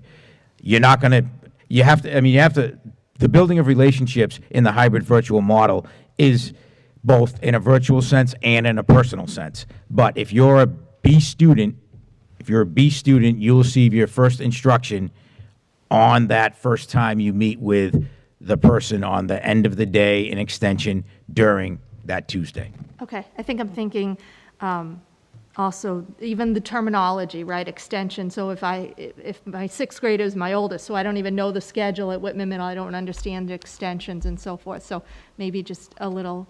Sure, you'd also, but explanation. we'd also have the principals who already would have gone through what an open house looks like, what the daily schedule looks like, all of those things. Okay. As a former middle school person, it's a scary, daunting task. Everybody makes it through. The last best chance, middle school, and But we will be able to make sure that those things, at least the orientations and the open houses, even in a virtual setting, will have been done, but that's at the school level. Okay. So are schedules coming out this Friday with the cohort assignment? Oh, gosh, no. I have to be honest with you all. The first step in the schedule creation process is the cohorts. Right. And this is a summer that we haven't had. Jeff relived some of the great times we've had this summer in making sure we get to this point. And, but that will have to come out after it, because I'm sure there'll be a lot of questions. Fair enough. Yeah. Thank you. Mike? With the cohort, when they found out on Friday, the cohort, would they know their exact teacher? No, that is not teacher assignments. Right now, the first part of the cohort is using the computerized system to make sure we know who's in what cohort. Now, schools have that information and they're planning that, but they haven't yet released that, because one of the things that's difficult is, what cohort am I in? What friend am I with? What happens? So we are starting with what cohort you're in, and that's going to be the determining factor. And then it's at the local level or the school-based level, I should say, to make sure that class assignment with teacher and schedules are then put in place. We're getting it as, from parents of not only what teacher is, also class list and everything like that. That's already coming, so. Sure. I don't disagree with you. We're working as fast as we can to get that out there. Yeah. Well, but George, just to, if there are going to be families who are going to request a change in a cohort, that's going to skew the class numbers too. So you might already have classes made, but you Correct. have to take 3 kids from this class. Oh, yeah, I didn't, if I gave the intimation that that's going to change, I'm sorry. If anybody who knows me, when I was a middle school principal, I usually did not change many things. But the ability to let people know what they're in, we have to do. So that's coming. That's coming. Thank you. All right. All right, good. Is anybody watching this evening, you can see that a great amount of planning was done to put forward what the superintendent and the assistant superintendent are giving you this evening. If you do have any questions, as they said, they will be coming out with the further information. Was that Friday, Jeff? Yeah, we'll put something out as a frequently asked. We'll put things together probably by next week. The cohort stuff's going to come out Friday. So depending on what shakes out tomorrow with all the staff coming back and the fires we're putting out, we'll get that Q&A up. And if parents want to email, people, like George said, people have gotten in touch with us. I apologize sometimes for not getting back. We're getting flushed with parent emails, with vendor emails. I'm averaging about 250 a day, and we're trying to prioritize. So parents can start emailing their building level principal, because I think we want to transition from the central office from the summer back to the building based. But we'll put up that Q&A as soon as we can. But people can still fire out emails as they come across. Thank you. One more thing before I move on opening. So another recommendation came out from DESE, and I'm going to need the school committee's assistance on this decision, as I don't want to make this alone. On last Friday, the Department of Elementary and Secondary Education released their recommendation that local districts accommodate children of teachers to attend schools 4 days a week. Basically, you've been assigned a cohort. My wife's a teacher in Situate right now. We got a letter from Pembroke saying that my daughter Erin and my son Frank can come to school 4 days. They're cohort A, but they can come to school for the other 2 days that we're in session, and they'll be in a library with a para watching them. This is something that the commissioner recommended. I'm throwing it out to the community. If you want me to further investigate that and poll or survey our teachers who live in town, residents of town who teach in other districts, that we accommodate their children. It's not a decision. I can probably make it work. It's going to be, I'll use COVID funding for that. George and John, don't listen. I'm going to spend more money. But it's COVID money. The president has called teachers essential workers. The commissioner has not deemed them essential workers yet, but this was a recommendation from DESE, and I have a survey ready to go, but I did not want to send that survey out without the approval of this committee. And that's just part of my opening day. This came out last Friday. Again, my district in Pembroke sent it out to us. We had a 24-hour turnaround. It is split around the South Shore between superintendents and school committees, who's allowing this to happen and who is not. This isn't meaning teachers of Whitman Hanson, teachers bringing their kids into our community. This are our parents, and I'll use like Hillary. Hillary's a resident of town who teaches in another district. They would allow teachers' children to participate in what I call is a COVID-related learning center for students. It would be a library, a para, or a monitor would supervise. You know, David's a middle school kid. He's got his computer. He's going to work on his work all day, plug in his headphones, and it's more like a center that kids are safe in and getting things done. Again, out there for you. I don't necessarily have an opinion on this. I can make it happen, or I cannot make it happen. I'd love to hear from the committee. Dawn, you had a question? I did, but it's different regarding technology. Go ahead. Yeah, ask the tech question. That's fine. Okay. You guys can- So question around capacity and even the high school going live streaming. Do we have, I don't Yep, know all the technology. You know what I'm getting at? Everyone. They have it, and the capacity is there. And I The challenge around live streaming, it's not going to be like the camera's going to be on the teacher walking up in front of the room. We've set the cameras up, so say, Mr. Scriven, that board is the board, the computer's going to be right where that is, and that's going to be the Google Classroom for the teacher. The camera doesn't leave that board. It respects the privacy rights of everybody else. It also, you know, you're not going to see the teacher. You're going to hear the teacher. The microphone's going to pick up that. The other piece about the live stream, just to add what Dr. Jones and his leadership team has done, they're pairing up cohort A and cohort B. So the class roster will have 30 kids on it. The kids who are in A are in live in class. They're going to have a study buddy, so to speak, who's going to be able to log on to Google Classroom and then be able to ask the live person, hey, you know, David, can you ask, Ms. Caruso the question? So they're going to partner up that way. So the live stream, there's going to be some bumps in that as well, because it's not following the teacher. It's not like they're going to have a GoPro on their shoulder walking around and seeing different things. It's not, I think it's a good platform to try out. It's going to come with bumps and lumps with it too. But the broadband and the bandwidth in the school will be able to handle it. Steve in tech, the guru, said we got no issues. We just had to make sure that we had the right technology for it. And here's the tech guy. Coffee filter. There is one thing that we need to explore when you bring in BYOD devices. That there's the like all of you have. Some of you log on to the membership. It'll say guest account, so you have to verify the guest account. So those guest account comes with a license fee. We get X number, and then after that, you have to increase your number of licenses, and that allows us to make sure that you're doing the right thing on the network. We can check for software and viruses and all of that. So that is one thing that we're looking to check the capacity of what we have for those licenses, and that is one thing that we would have to do. At this point in time, we're being told that that is the largest that is the greatest deficit we might have, but we do have a plan to rectify that, so it'll be okay. So that's where we're going with the high school with that. Okay. And I know you ordered the Chromebooks. Are they just telling you they're on back order? Yeah, so there was an issue across the country, and it was with a specific manufacturer, which seems to be 95% of what everyone uses, that there was an issue that most of them across the country, not only from supply and demand, but were held up because there might have been civil rights humane issue at the factory. So there's a lot that are still at customs. Of the 700 we ordered, and that was for us $175,000, we ordered 700. We are being told that 300 have been released and are en route.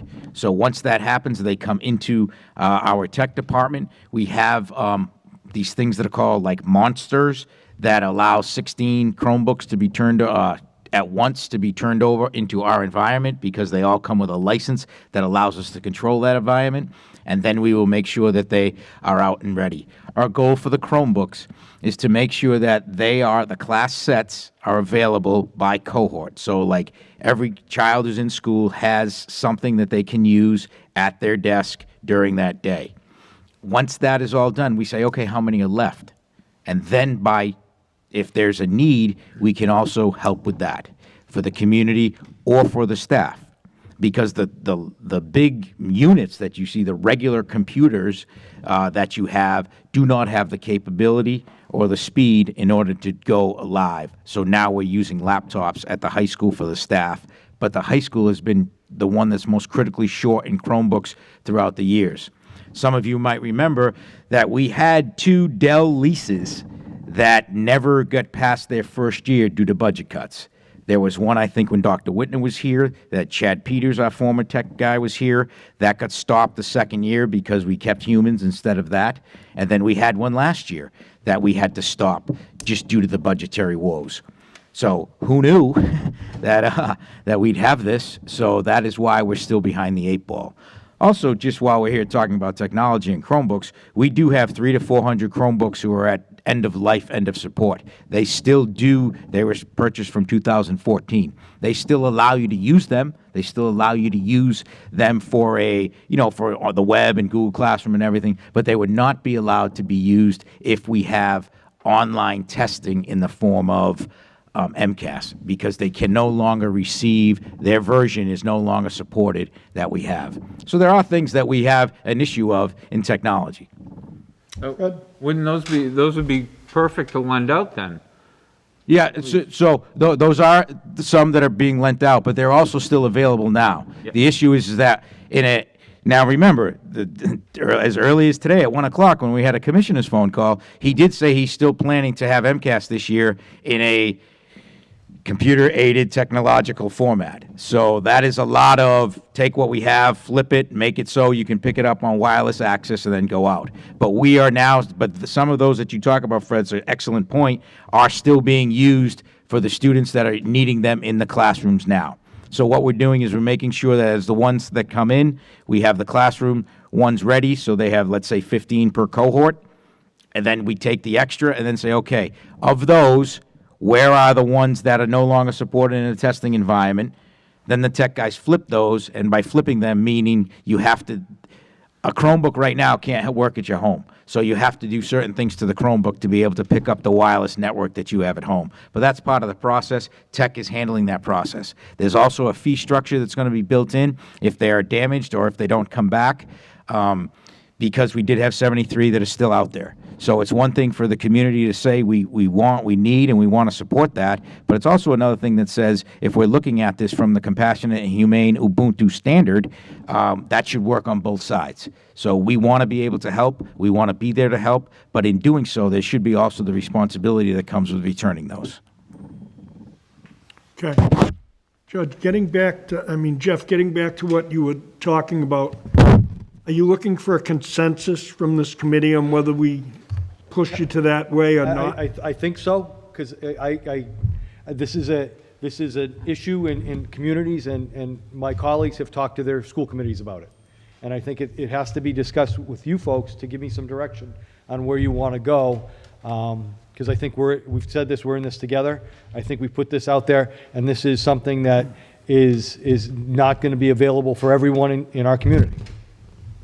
Chris? So can you just, I have a comment, but clarify. So the students that we would be supporting, are those of parents that are teachers elsewhere, or are those of district employees? Parents that are teachers elsewhere. Okay. So it District, not district employees, correct. So it doesn't necessarily solve the issue for our district employees that we're going to need to teach, perhaps in a classroom, in hybrid mode, that perhaps also have children at home that are going to encounter the same issue. Right, and so what... Unless everyone does it. So that was, I think that's what the commissioner's putting out there, for districts to allow teachers to be essential workers, so that my teachers who live in Marshfield don't have to worry about their kids, and they can come to work. So the South Shore superintendents have said we should try to band together, but certain communities don't have the capabilities or the capacity. If 150 teachers are in district, and I don't know that many, if they each have 3 kids, I'm not going to have the capacity to do that either. So this would be on the availability of capacity. And I know Weymouth already said they don't have the capability. Abington, I believe Peter said that he's on board. I think East Bridgewater's on board. Pembroke sent out the survey, so Pembroke's on board. And I knew we had this meeting coming up. So it's not but it alleviates, and I think the goal was to alleviate our district staff's struggle or the need to take time off if their kid's assigned to a certain cohorts and they have to provide care for them, and it allows them to come in and teach full-time. But it doesn't help our teachers unless the district that they reside in. That's correct. is doing this. So has there been any discussion, and this is a wild and crazy idea, has there been any discussion or consideration where we would actually support the district's employees by allowing them to bring their children perhaps to a facility here while they're teaching in a building and support them so they can do that? Has that been considered, or? So that was talked about, and one of the superintendents said that on a straw poll from his district, it would be about 250 kids, and he doesn't have the capacity to do that. So he was because that would bring all the kids from his teachers to his spot, and he wouldn't have the So kids. completely understand, but using that math, if they have 250 kids and they go to 50% of the districts that are going to allow them to support it, how does that solve the problem? Yeah, it was talked about, but that wasn't something that was floated around. It was districts where the parents reside and teach elsewhere. Okay, so I guess, and then I'll shut up, but I understand what you're coming from. My perspective would be, because I'm looking at this from an employer standpoint as well, right? So you have an obligation that is part of that partnership Correct. that George was alluding to. You want people to be here and teach, because we need that. But we also need to support them if they have kids that are also perhaps sitting in their house. Or we're going to lose teachers. I agree, and I think that's something that we could invite to. It's just something that the commissioner didn't recommend, but we have talked about it internally. So, for instance, Norwell does that. So all of his teachers can bring their students to Norwell at this point, although they can enroll in Norwell as well. Okay. That doesn't solve my problem, but I hear what you're saying, and we could offer that as well as another piece to make sure our employees stay instead of when their children are assigned cohorts and have to take some sort of leave.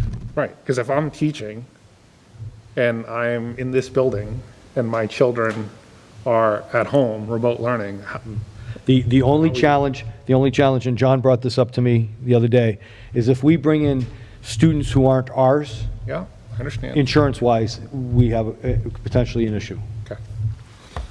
Because right now, if we bring in our own kids, at least there are students under our own policy.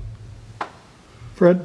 And, and piggybacking a little bit on what Chris was saying, as an employer, can we do a straw poll or a survey to see what our own people's needs are? We sure can. First off. And then second, I don't know, and perhaps you can correct me, I haven't really paid much attention to it, but is there any other first responder, essential personnel agency that is going above and beyond to provide childcare? Not that I know. Yeah. Not that I know. So, I mean, and granted, I understand that it's an issue, but at the same time, if we do it for, our teachers, should we be doing it for police officers and firefighters, et cetera?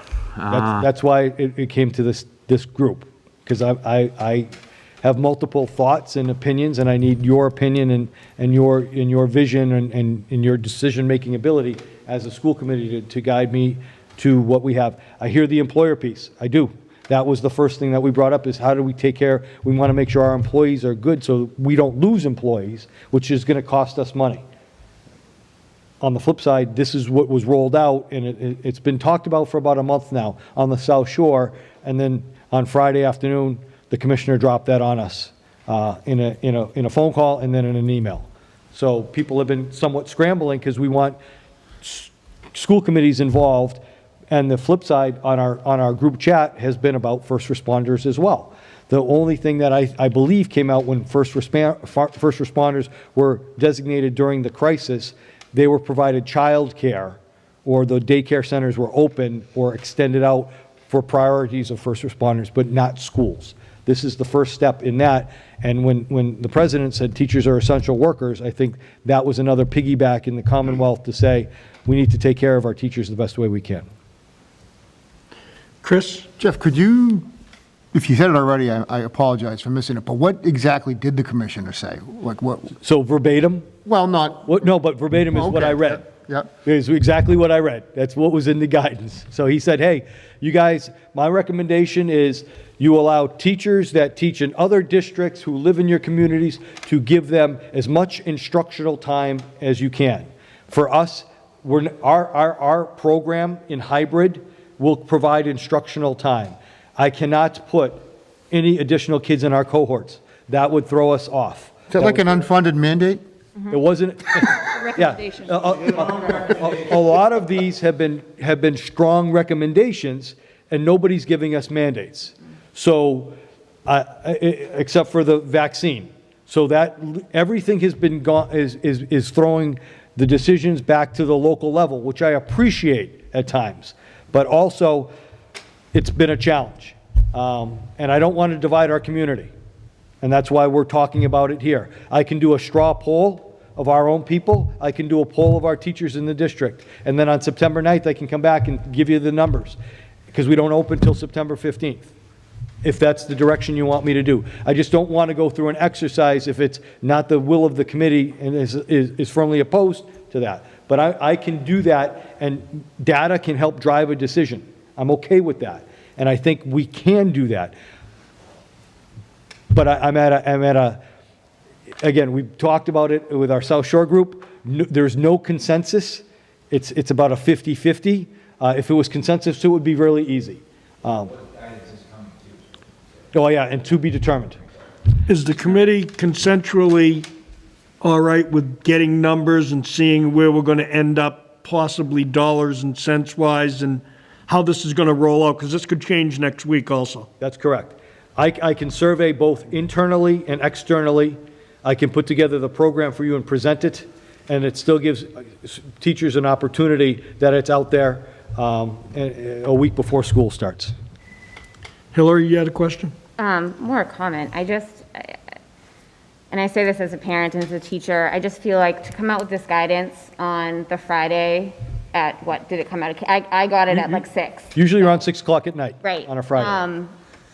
When schools right now are pretty, like cohorts are pretty close to being made and done, and now you're saying to a school, you know, hey, maybe add these kids, but it's also the optics of people coming at teachers. Why do they get this? Why do they get that? Because it does look like special treatment to educators, to teachers. That's what I've heard in my circle.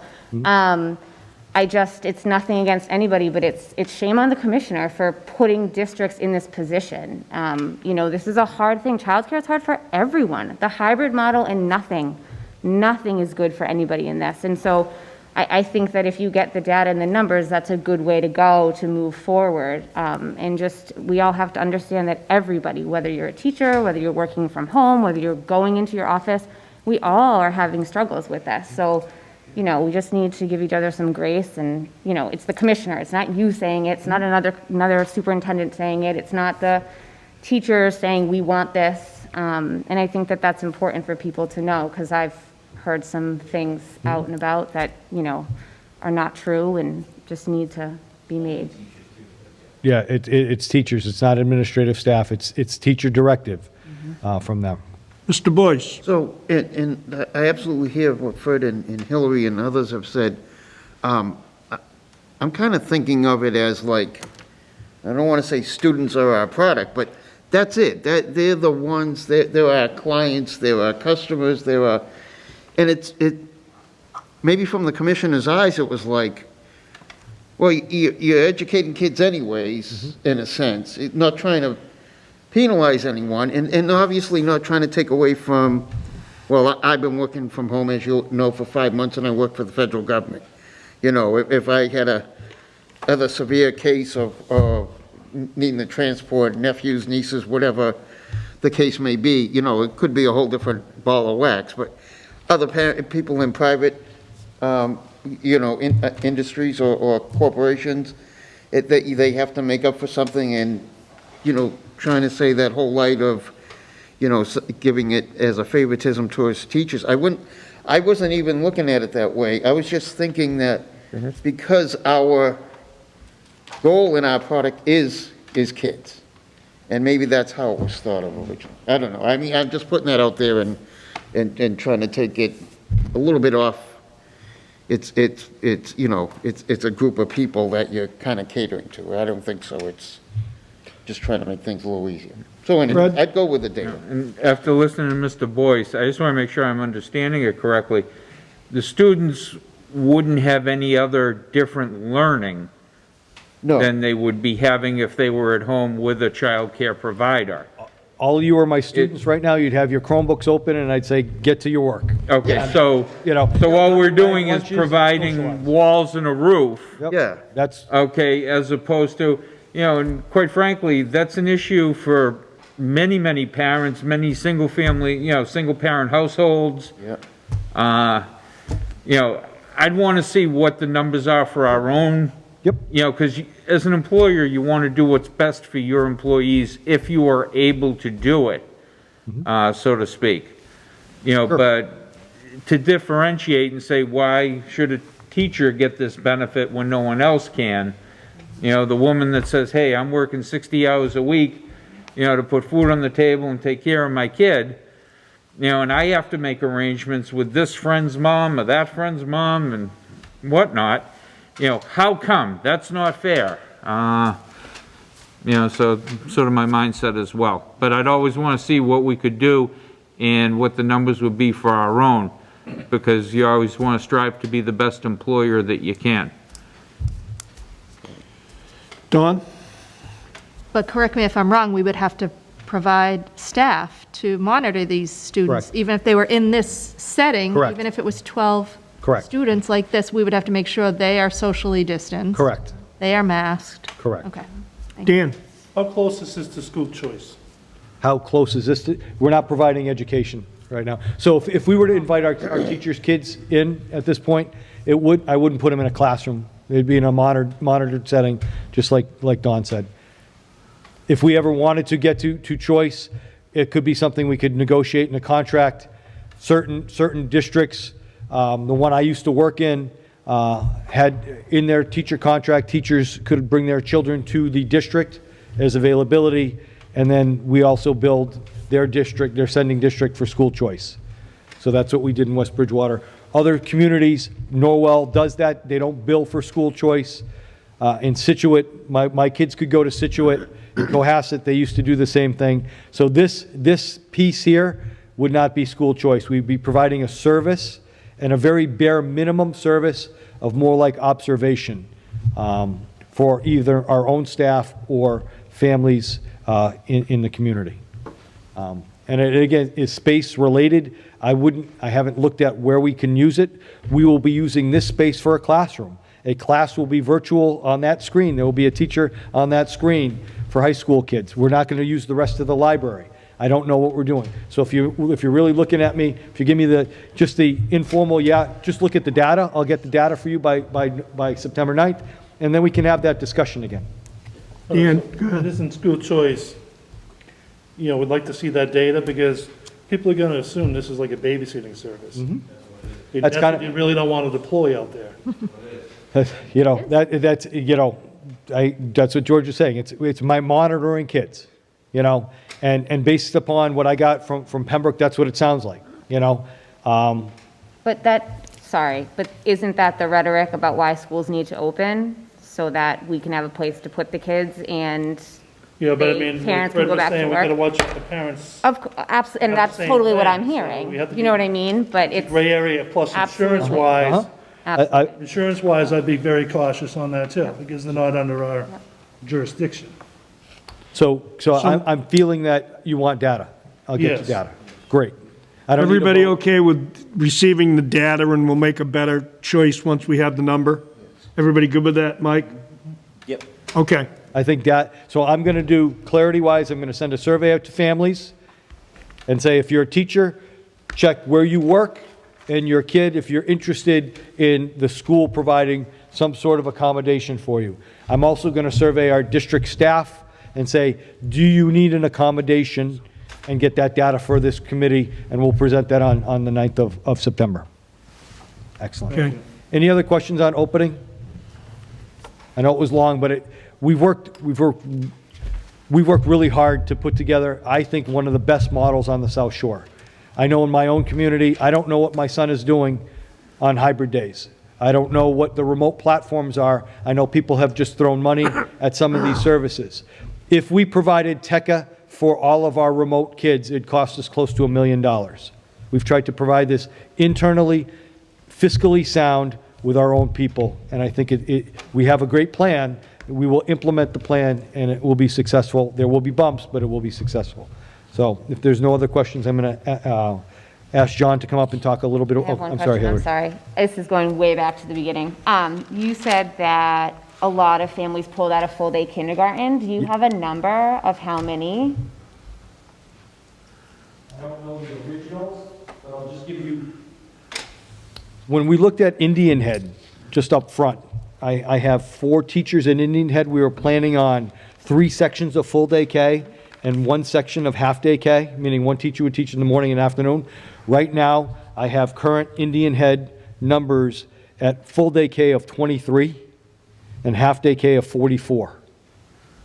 And I have 10 students who haven't replied back. So our registrar has called every kindergarten kid. At Duval, right now, I have full-day K at 17 and half-day at 19. Duval was looking at 2 full-day sections. And at Conley, I believe they were looking at 2 full days and one teacher for half-day. Full-day K at Conley right now is 30 and half-day is 21. We do have enough for a kindergarten remote program. That's going to look different than our regular remote, meaning if you choose kindergarten full-day remote or full remote, you're getting what our half-day program is. You're going to get a morning session or an afternoon session. It's not full-day K in the remote setting. So the remote kindergarten folks are going to get their teacher in the morning, like our half-day K, and they're going to get an afternoon session. There's 22 or 23 kids right now signed up for that, or parents wanting that. So again, we're trying to accommodate folks. But our full-day K numbers, so just to give you an idea, Matt Malone down in Fall River emailed out, are you losing kindergarten kids? He's lost 200. And now Fall River is much bigger than we are, but since they had a full-day K program, and we're now counting those children as Chapter 70 money and revenues, October 1st is gonna hurt some districts around that because they're losing students. Quite a few parents across the state are homeschooling their kindergarten students or just not sending them. They're calling it a gap year. So we're concerned. We wanted to provide something remotely so that students next fall enter our first grade at least have some structure, so that when they attend first grade, whatever first grade looks like in 21, 22, they'll have some structure. Dawn? Sorry, one last question back to technology. And if families at home have multiple kids and their Wi-Fi goes down, I think the answer is, like Mr. Farrow said, compassion, right? So yeah, there's a couple things about that, because here's a couple other things we're working on. The question that's going to come up that we've talked a little bit about with the association, I'm concerned about heat, okay? We're in a nice little air-conditioned building right now. Most of my schools don't have full air conditioning everywhere. We start September 15th. I'm thinking it's not August, but we might have a hot day, and we might close school for a hot day. If it's 95 or 96 degrees outside, there's a strong probability that I'm going to call for a remote day. It's almost like a snow day in September, because I don't feel that if you're in a non-air-conditioned room, even the air circulation, you can't be able to go outside. That might be a remote day, and we transition. But if your Wi-Fi fails because there's a power outage in a snowstorm, or if you're home and for some reason somebody hits a tree and you lose your power, there will be compassion on the sides of teachers K to 12 to say, hey, look, don't worry about that, okay? And it's something we're going to grow with and deal with. Yeah. Just like in the winter, I'm planning on really not calling any snow days this year. I'm just going to pivot to, it's a remote day. If the commissioner allows, he hasn't answered that question yet. I asked the heat question today online, and he didn't answer the question. But I don't think we will, I think if we have snow, or if we're scheduled for snow, I'll call for a remote day. If we have a blizzard and we knock out power, that might be something different. But there'll be an expectation that, you'll log on to see your Google Classroom, and we will pivot right to the remote schedule in inclement weather.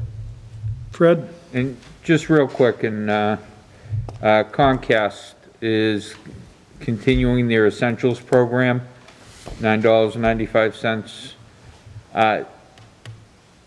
Have we been able to communicate that? So yeah, our numbers. So we've communicated that out to all families since March. Comcast also has the Essentials. You can partner with them and sponsor families and such if needed, if that's the case. So we also have that on a need-by-need basis also. Verizon was doing something a little bit different with mobile jetpacks and hotspots, but we did not go that route with Verizon because there are not many down spots in Whitman or Hanson all the time, and most people have Comcast because that's our sole provider. So we do have the Essentials bundle. We do have the ability to support and sponsor students and families if there is a need of either the $9.95 or the initial how to get it. That would go through technology, or you talk to your building principal, but that has been communicated through both technology to the families and through the district to them. But that'll also come out again in our opening as we come out. And perhaps the Express can put something in there as well, hopefully. Sure. Yep, absolutely. When she watches the meeting, hopefully she'll pick this up. Sure. Dan? Jeff, you were just touching on the kindergarten. We get here we have, say, 100 kindergarten students full-time. Now, that money goes into next year for first graders because they're counted in October. So if we're dropping all these full-times for... So all of our kids, we don't have a tremendous amount of withdrawal. So we have to provide half-day K anyway. So even our full-day K is moving into half-day or remote, we can count those students in Chapter 70. Okay, I just want to make sure they're still... If we provided, this is the one thing I'm saying, I'm glad we don't provide full-day K and didn't bill parents, because we would lose that half of that Chapter 70 money outside of the half-day program, because those people are withdrawing out. The other thing is we've had an uptick in homeschooling. Last year we had about 40-something. Yeah, now we're up to 71. So we do have those students that have withdrawn from the district and are being homeschooled. And homeschool is different from parent choice remote. Homeschool is different than hybrid. I'm sorry. Fred, go ahead. If a parent refuses to vaccinate their child, can they still participate in remote learning? I haven't gotten that far yet. The governor says no, and the commissioner says no. Even remote students. The only students that are exempt from that is homeschool students, from what I've read so far. But there are, There's the ability. there are still the two ways that that it's legal to not immunize from a religious reasons or medical reasons, and there's a form that has to be filled out and labeled. But everything else they've said you have to do. Hillary, do you have a question? Yeah, I don't know if you guys saw, it has 81% of its children get the flu vaccine every year, so we're among one of the highest states that vaccinates kids, just for people listening. But the families that have chosen homeschool, so it's upticked about 30, they're not families that have been doing this in the past. If they decide, like, what have I gotten myself into? Well, they have the option. I know normally they would have the option to come back in. Is it going to be the same as a child wanting to go from remote into the hybrid? Everybody has as recommended by the commissioner, everybody has the option to move. What we've asked, and what we asked the committee, was to provide some guidance, and we've said at the quarter, we'll make modifications. So our quarter is November 2nd. We'd ask you to notify us the middle of October so we could make those accommodations in a cohort or in a remote platform. So yes, people can move around, and we told folks, look, if you choose remote and you want to come hybrid because it's not all what it's cracked up to be and your kids want to come back to school, great. If you're in a hybrid and for something changes in your family, that somebody is now at a high risk and you want your student home, we can move you to a remote. program as well. Same thing with homeschool. We're going to be as amenable as we possibly can going forward in this year. Anyone else? Okay. Like, Thank you. John, you want to come up and talk a little budget, and then I'll give some numbers, please? I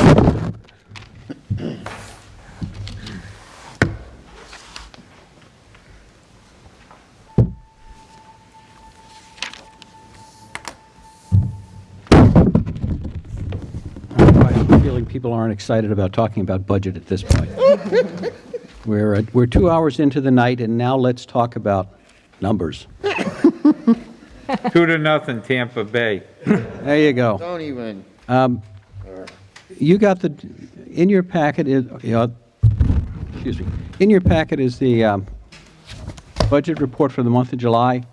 It's similar to what you've seen before. On the top part of the first page are revenue. That's the numbers that have negative signs in front of them. And then starting about 6 lines from the bottom, and the identifier says IH, which stands for Indian Head, followed by principal supplies. Those are the expense line items. Not much happened in the month of July, not surprising. It was the beginning of the year. As you look at the third column from the right, fourth column from the right that says year-to-date actual, and the third column that says encumbrances, you see lots of zeros. And that's because we really didn't spend a lot of money on a lot of supplies. We spent a lot of money on a small number of things. We spent a little over $3 million. That had to do with one-time expenses, $1.3 million that went to Plymouth County Retirement System, $450,000 roughly that went to property and casualty insurance, and those are one-time only expenses for the year. As you look through those columns, you'll see a lot of zeros. It's a little different than in years gone by, so it makes it hard to compare this list to other budgets from past years, and that's because we were on a 1/12 budget. And since we were on a 1/12 budget, we didn't go out and encumber a lot of things. Now, normally, we would issue a purchase order at the beginning of the year for predictable expenses that we have a reasonably good idea as to what it's going to cost, for instance, utilities, and we would encumber all of those amounts up. This year, we didn't, again, because we were on a 1/12 budget. When we produce this same report at the end of August, it'll start to make a lot more sense. We've been spending time since we actually got the official budget in middle of August, doing those kinds of things. It's really going to be September before we start to produce budget reports where we can look at spend rates and see what we look like this year compared to previous years, because that's when the teachers' payrolls have kicked in and support staff payrolls have kicked in and teaching supplies have started to be purchased and put in the classrooms. At that point, we'll be able to do some reasonable comparisons. Having said that, I think we all know that this year things are different. We put together a plan last March for school that was going to look a lot like what school looked like last September. Between then and now, we do have some different challenges and some different programs. And so once we get the teachers back, once we've finished doing the hiring and looking at how we're going to be using resources, we will be going back and looking at the budget that we had put in place and how we need to modify that, and we'll be talking about that. The expectation is we'll be moving some line items around, but living within the resources that we have. Now, one of the things you heard Jeff mention, I have to stop and think of who said what, talked about some money from ESSER grants. And one of the things we're doing now is looking at the grants that are out there that we can access to help pay for some of these items. At this point in time, there are really 3 buckets out there that we're looking at. One of the ESSER grants that George mentioned. There's the money that's been talked about that Plymouth County has. Now, that COVID money that Plymouth County has is in place of money that you hear the other school departments are talking about in other counties. If you're not in Plymouth County, that money would be coming through grant programs from DESE. Instead, it's going to come from a grant program from Plymouth County. And then finally, there was the money that was set aside by our senator and 2 representatives. We've been looking at what the restrictions are in those programs, and we've come to the realization that we will do what we can to use the money first from the Plymouth County program, because that needs to be spent by the end of December. The ESSER money has a life that started in July and will go to the end of June, a fiscal year. Plymouth County money started on March 1st and will go to December 30th. We will be submitting our first request for reimbursement probably sometime next week, and we'll see how that goes. Now, as for the money that was set aside,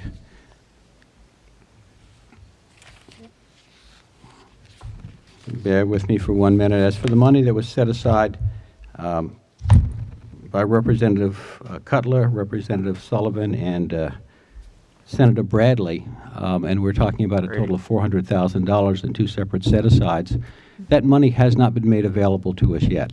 Now, we've been working with Representative Cutler's office, and they've been very helpful in trying to locate the money and find out how to access it. And we've really come to the conclusion what we need to do is write to the Secretary of A&F and ask Secretary Heffron if he would release the money and tell us how to go about accessing it. Because before we can actually spend that money, and half of it was targeted for distance learning, replacement of Chromebooks, those sorts of things, we're really going to have that money so that we can pay the bill when it shows up. So that's where we stand with that. And then finally, in terms of the closeout for last year, we are scheduled to close out on September 10th. We will roll the year over. We have 2 fiscal years open at this point, and it's a little confusing. But the final closeout should happen on September 10th, and then I'll be coming to the committee for your vote to do some line item transfers. We won't be spending more than the budget, but we have some line items that have deficits, some line items that have surpluses, and it's sort of standard that's happened in the last several years. Questions, anyone? Dawn? Question on the Plymouth County money. Is the Plymouth County money, is that where we need to work with the towns because of being a regional school district and the funds come through the town? That's correct. The way we will get money for education is different than the way it'll happen in other counties where there are grant programs administered by Department of Education. Here, the money was allocated by population to each of the communities in Plymouth County, and so we will be taking our request and we'll be submitting it to Whitman and to Hanson for them to forward on to Plymouth County, and then they have an allocation for each town based on population, and we'll be sharing in that. That's correct. It's a little different. It adds another layer, if you will, but the towns have been cooperative, so we'll work our way through it.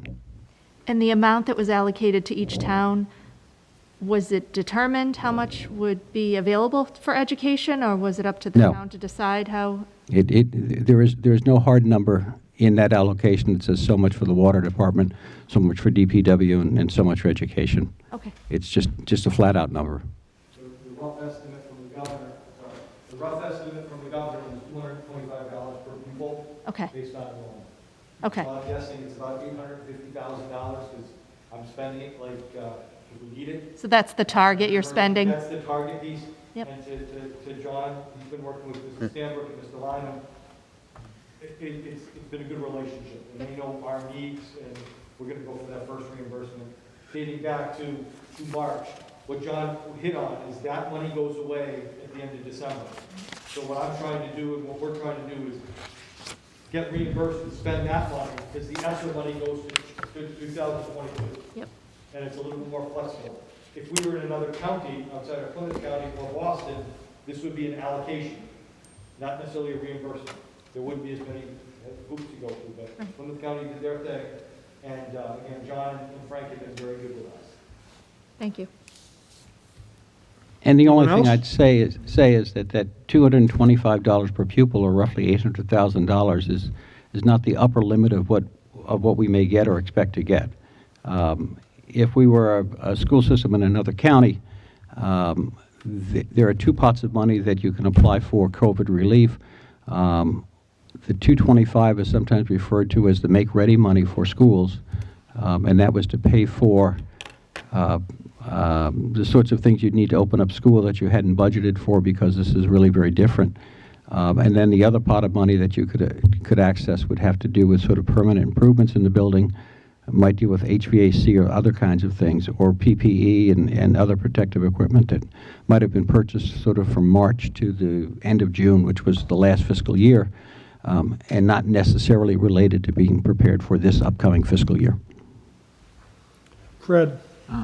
When you were speaking with Rep. Cutler's office, did they say what fiscal year that, I believe it was what, $200,000? It was $200,000 in two set-asides, one from our senator and one from our representatives. It was part of a supplemental budget for last year that was signed off on. However, A&F hasn't released the funds, and at this point in time, that money is subject to 9C cuts. So we're in this sort of position, which are items that are considered discretionary, and the governor at his or her pleasure can revoke them. So we may never see that money. Stranger things have happened. What we do know is that we do not have a final budget yet. Okay.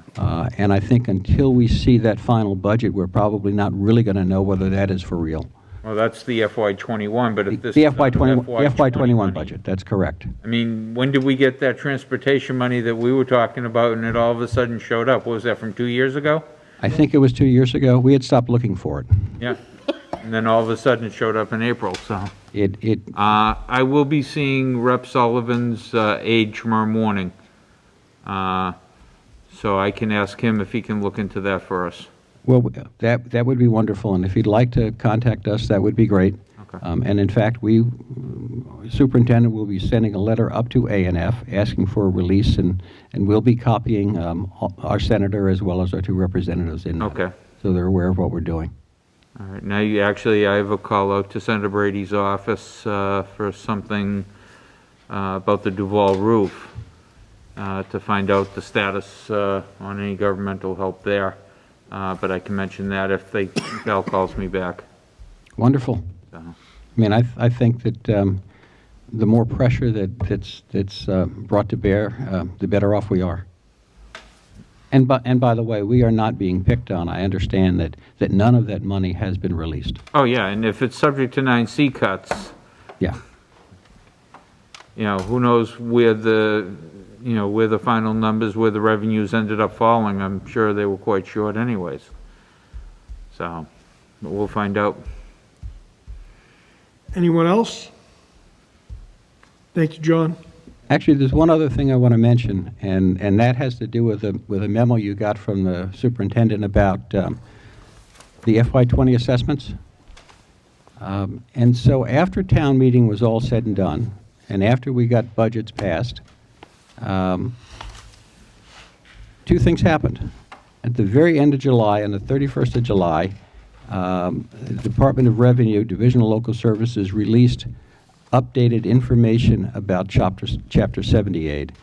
And the sum of it all says that the final number at this point, and I shouldn't say final number, the current number for Chapter 70 is about $109,000 less than we were expecting.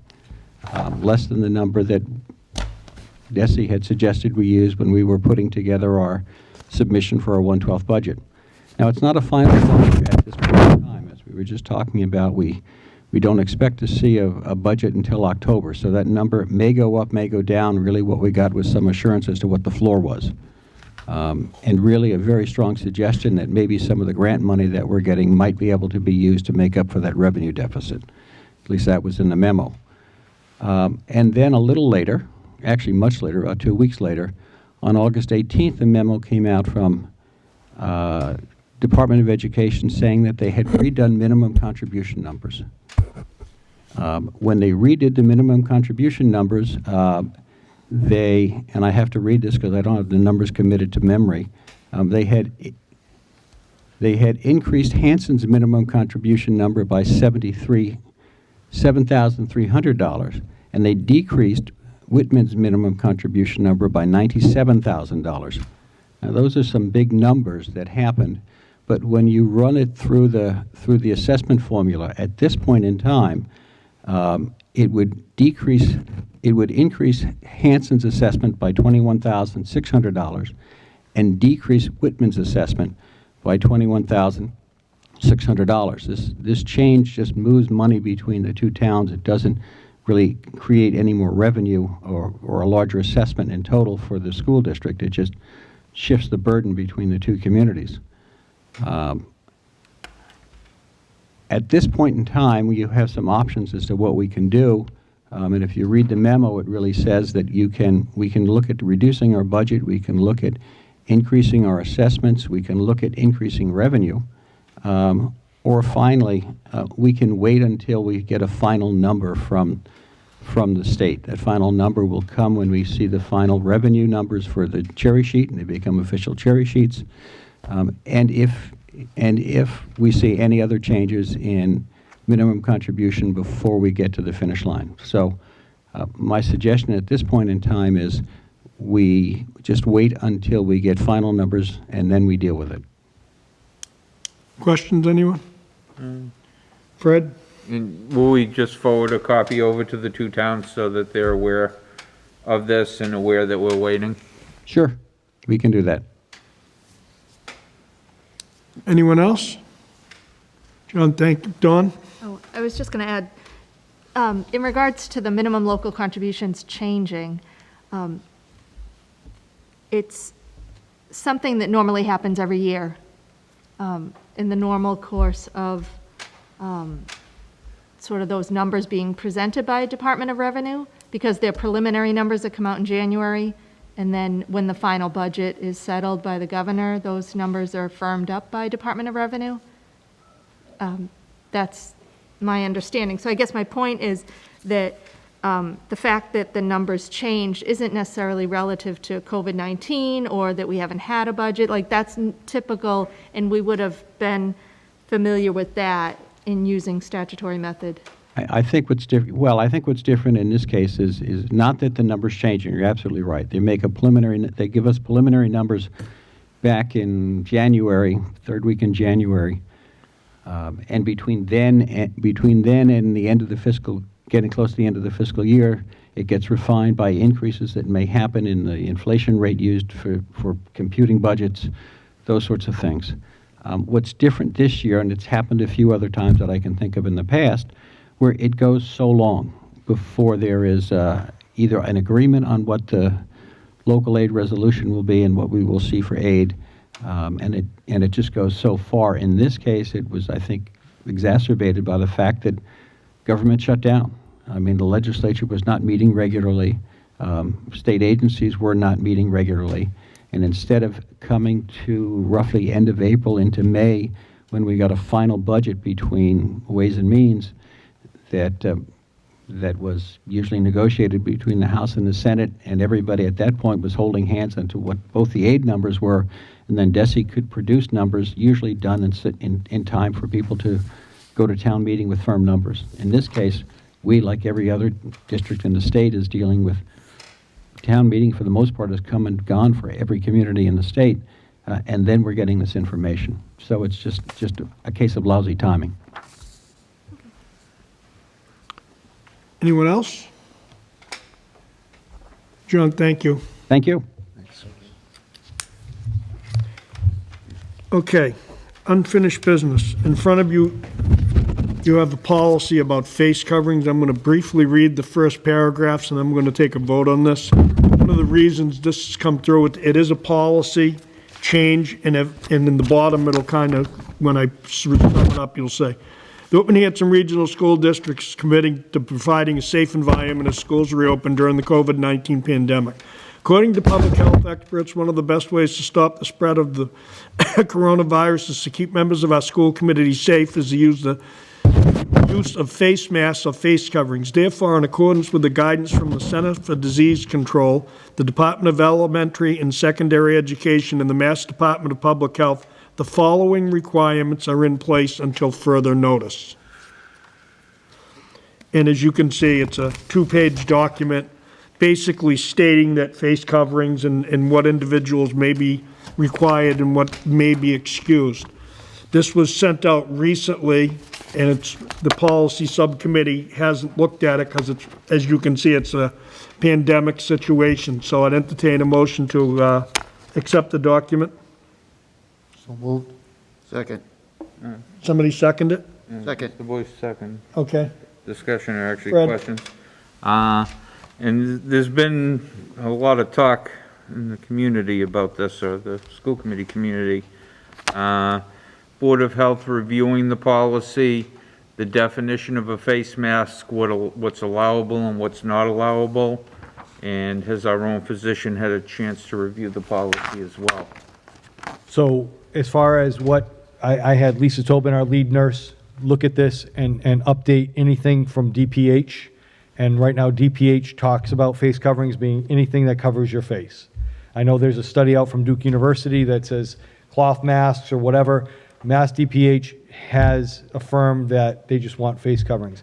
I have not submitted this to both boards of health or our physician. I've had Lisa look at that and ask those questions. The only modification on this, the policy here was any student in grades 1 and up, yes, grades 1 and up, and we moved that to kindergarten through 12, and that was something we discussed in our plan to the state. So no, I haven't submitted this to our boards of health. Anyone else? Questions? Chair. Dawn? I just have a question on two parts of this. It says that masks must be worn on school grounds. And then further down, it says masks will not be required when appropriate social distancing is enforced while outside. So to me, that looks a little contradictory, but I guess if getting off the bus on school grounds, the expectation is to continue wearing it into the school as opposed to you're outside by yourself. Yeah, absolutely. This policy came right from MASC. The only thing we modified was the under grade 1 piece of it. I see that as something, yes, during mask breaks, obviously you're not going to have it. You could have a student walking the high school track and not have his mask on during PE. So I think there's some gray in that. I think we are asking students and staff to have their masks on when they can't socially distant 90% of the time. And the way we've arranged our eating areas, it will be 6 feet apart, if not more, and students can then take their masks off. But the expectation is when they're in class, when teachers are in class, when people are in the hallway, masks will be on. I think there's a lot of gray outside. If you look at our communities, when people are outside walking the streets and or at restaurants eating outdoors, this is what is coming right from your governing body, our governing body of MASC. And they've looked it over and made that recommendation for us. So I think we can always modify this as well, but putting this out there for our community to have an understanding of where we're at as we enter school, and if we need to modify, as we will be modifying things throughout the course of the school year with new recommendations that come out every day. I believe WHO came out with anybody under 6 doesn't need a mask now, anytime. And CDC is still recommending for even preschool students to wear masks at certain times when are recommended at different things. So those things are coming out on a daily basis, and we're just looking for a policy that we can put out to our communities and have some consistency with other local districts. Follow-up question. So masks are to be provided by the student's family, but will we have supplies on the buses? And how much supplies? We will have but we have more masks than you can shake a stick at right now. Okay. They are behind lock and key because prior to things were coming in June, we did have some things that went missing. Masks and sanitizer is liquid gold right now. We have masks provided. We are following DESE recommendations to have them. What we will say is if you come to school without a mask, we'll give you a mask. If over the course of 3 or 4 days you're always getting a mask, we go into SEL mode and have an adjustment counselor or an assistant principal say, hey, do you need some help? What's going on at home? And let's go about it that way. It's not going to be punitive. Buses will also have masks. If students enter buses without masks. We're expecting teachers and kids to provide their own. I think, and our policy, our protocols in the buildings will also be school appropriate. So you're not going to have alcohol masks or, the things that you wouldn't wear on a t-shirt aren't going to be on your masks as well. I think we're going to do the best we can with this policy. Anyone else? You will be just running it by, you know, the Board of Health, just to make sure we don't have to modify things? Yep. Okay, seeing no other, all those in favor? Unanimous, thank you. Next up is new business, WHEA MOU, Memorandum of Understanding. So one of the groups I didn't thank before, but I include Kevin and Cindy and the e-board in teachers. We've worked with the e-board since March. I think every week, Kevin, Cindy, George, and myself have had a Zoom in quarantine, or we've met in person since we possibly could to talk about a safe return for our staff members and our students. And I want to say I'm very happy with the relationship we've established with the e-board and with the MOU, that I'm going to give you some highlights of what we've talked about.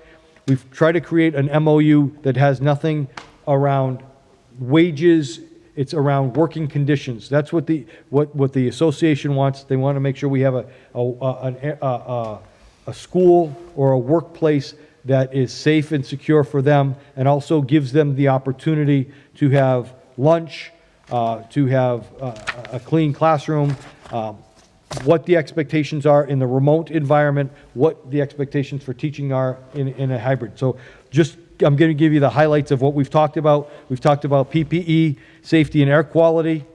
We've talked about training for PPE and PD around Google Classroom and other expectations of remote. We've talked about breaks and lunch, where people can eat, where they can take a break. We've talked about full remote and expectations. If we move to closure, what the teacher expectations are going to be. And I know that we've been discussing whether or not teachers report to school in a closure or not. And another recommendation from the commissioner came out, which created a whole firestorm across the Commonwealth in the teaching ranks. We've talked about accommodations for staff that are unable to report. And as I said, I think we've had a great plan for our folks, and we've been able to accommodate them. We've talked about our contractual obligations around perfect attendance and attendance in general, the teaching hours and workload, after school expectations, cleaning and disinfecting, what live streaming is, accountability and evaluation, grading and expectations, our district calendar, what relateds are expected to do, after school advisors and clubs activities, athletics, what do we do for discipline and accountability for students, and then what our paras do in their workplace, because that's going to change potentially daily. The para instructional assistant might not be necessarily in the classroom. It might be helping monitor hallways. It might be helping monitor students in and out, making sure kids are socially distant.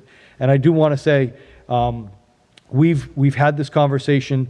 The association, we're trying to fine tune it so that the association can present it to the membership. Hopefully the membership can vote on it, and on September 9th, I will bring it to you to vote on. If you have questions on it, we can send it back to the membership and modify, but I think it's a great document. And if you've looked at other communities that are having issues with their association, I will say that working with Kevin and Cindy and the e-board has been a pleasure. We've talked about mutual, we're all on the same page. We want kids to come in, we want teachers to be safe, we want teachers to teach, and we want to get our school running again. And they've created an environment that we've had positive conversations all along the way. And I hope when we can present that document to the full membership, that they will agree to this, and then I can present it to you. I think it's a fair working document.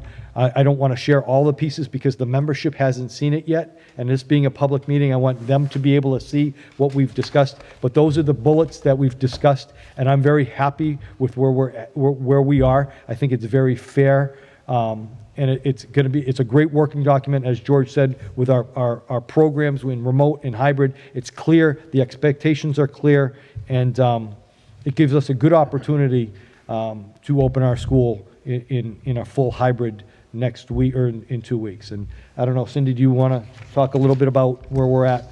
And I'll take questions. I just wanted to echo what Jeff said about the relationship across the table.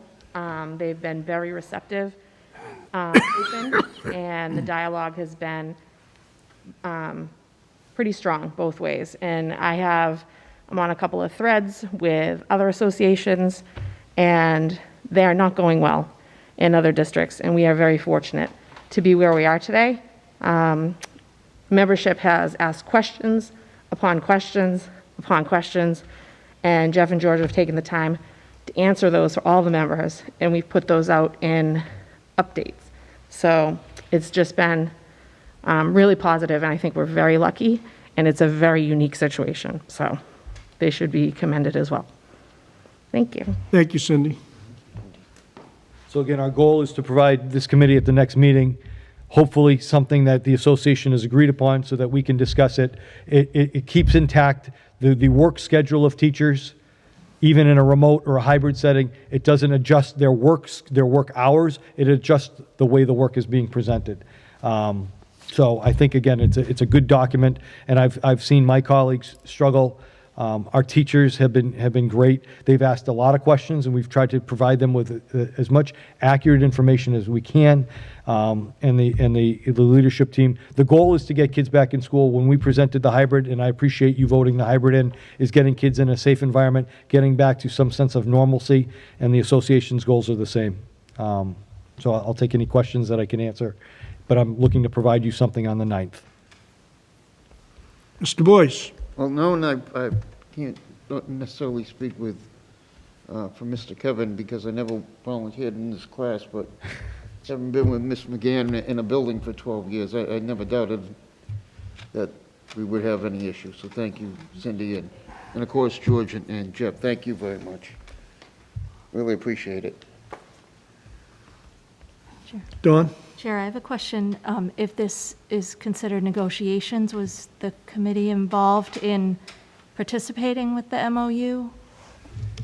We're involved in the negotiation factor if it's a financial piece. Is that what you're saying? I'm asking, right, because it's just a question in regards to, how is the committee involved if there's a negotiation piece? Whereas it's not necessarily a contract, it's an MOU. So I'm just getting clarification. So in the past, in the limited time I've been a superintendent, we've had to do an MOU with the association on a few things, and I would bring that to the committee for approval after working with Kevin and Cindy. In this piece, we've put a lot of hours into an MOU, and they want to bring this, again, if it was in the contract and it involved wages and certain things, I would bring to we would form a negotiation subcommittee and bring it through this. Being in the pandemic, time was of the essence, and trying to get good collaborative conversation with the association, we wanted to present an MOU to both parties without the subcommittees involved. So they didn't form a subcommittee, we didn't form a subcommittee, we just kind of did it with their e-board and the three of us to put together a document that could work for the association, and I believe can work for the school committee. Once we get into negotiations in this contract, and even parts of this will probably be in negotiations when we open the contract, which is going to come up due in early fall. Well, the contract's over in 21. We'll be having negotiations early fall, early winter anyway. So yes, if there was something that I felt like this committee needed to have a subcommittee because it was really getting nutsy and boltsy into the heart of the contract, basically we were just adjusting hours of the day, but the expectation of teachers, and then the cleaning factor, the safety factor, the pieces of a teacher workday that have been affected by COVID. If not for COVID, we wouldn't have this MOU. So we've tried to work that in to the best of our ability at the local piece without involving the MTA, negotiating team, attorneys, and the school committee. And if that was wrong, I apologize, but we wanted to get a good working document with our e-board and the two of us to make sure that it was a good piece for both sides. Thank you. That answer your question? Sure. Hours and negotiations are attached, those don't change, and those would probably have to be brought forth to be negotiated. So all of the items that are in the MOU are changes in what a school day might look like to keep the staff and students safe. So we've heard from membership through questions and inquiries and taken those responses from Jeff and George and kind of tailored those to put into this MOU. And we don't want to share that until the membership gets a look at that. And then we'll share that, or Jeff will share that with you guys. Does that help? Yeah, I guess you're speaking to the privacy of it. At this point, I'm not asking for specifics in open meeting right now in regards to that. Just more the process. And maybe it's because I haven't been through negotiations before or whatnot, but looking, if there are pieces in this that were discussed that might carry forward or into the coming contract, I think it may have been helpful. Those would be brought to the negotiating table.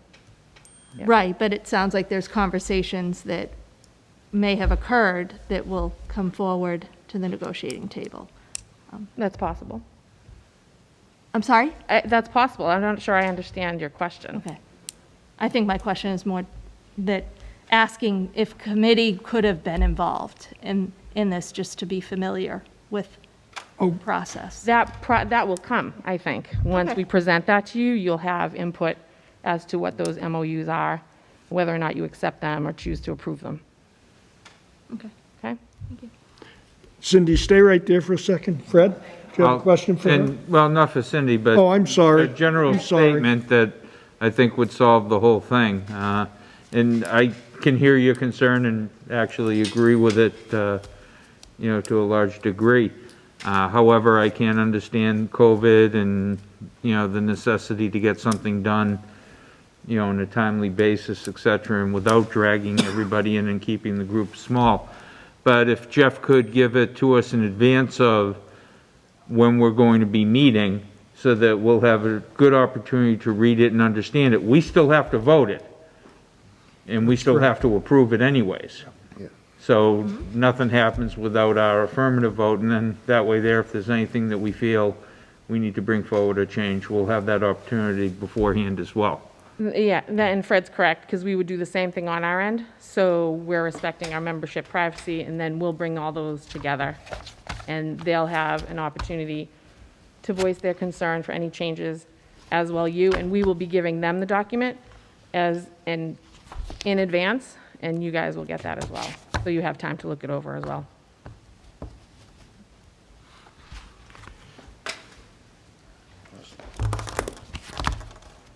I think maybe to explain this even further, not just to do with an MOU, the reason we hire a superintendent and assistant superintendent is to run the school district on the day-to-day basis. The school committee votes on budgets, and the school committee does several things.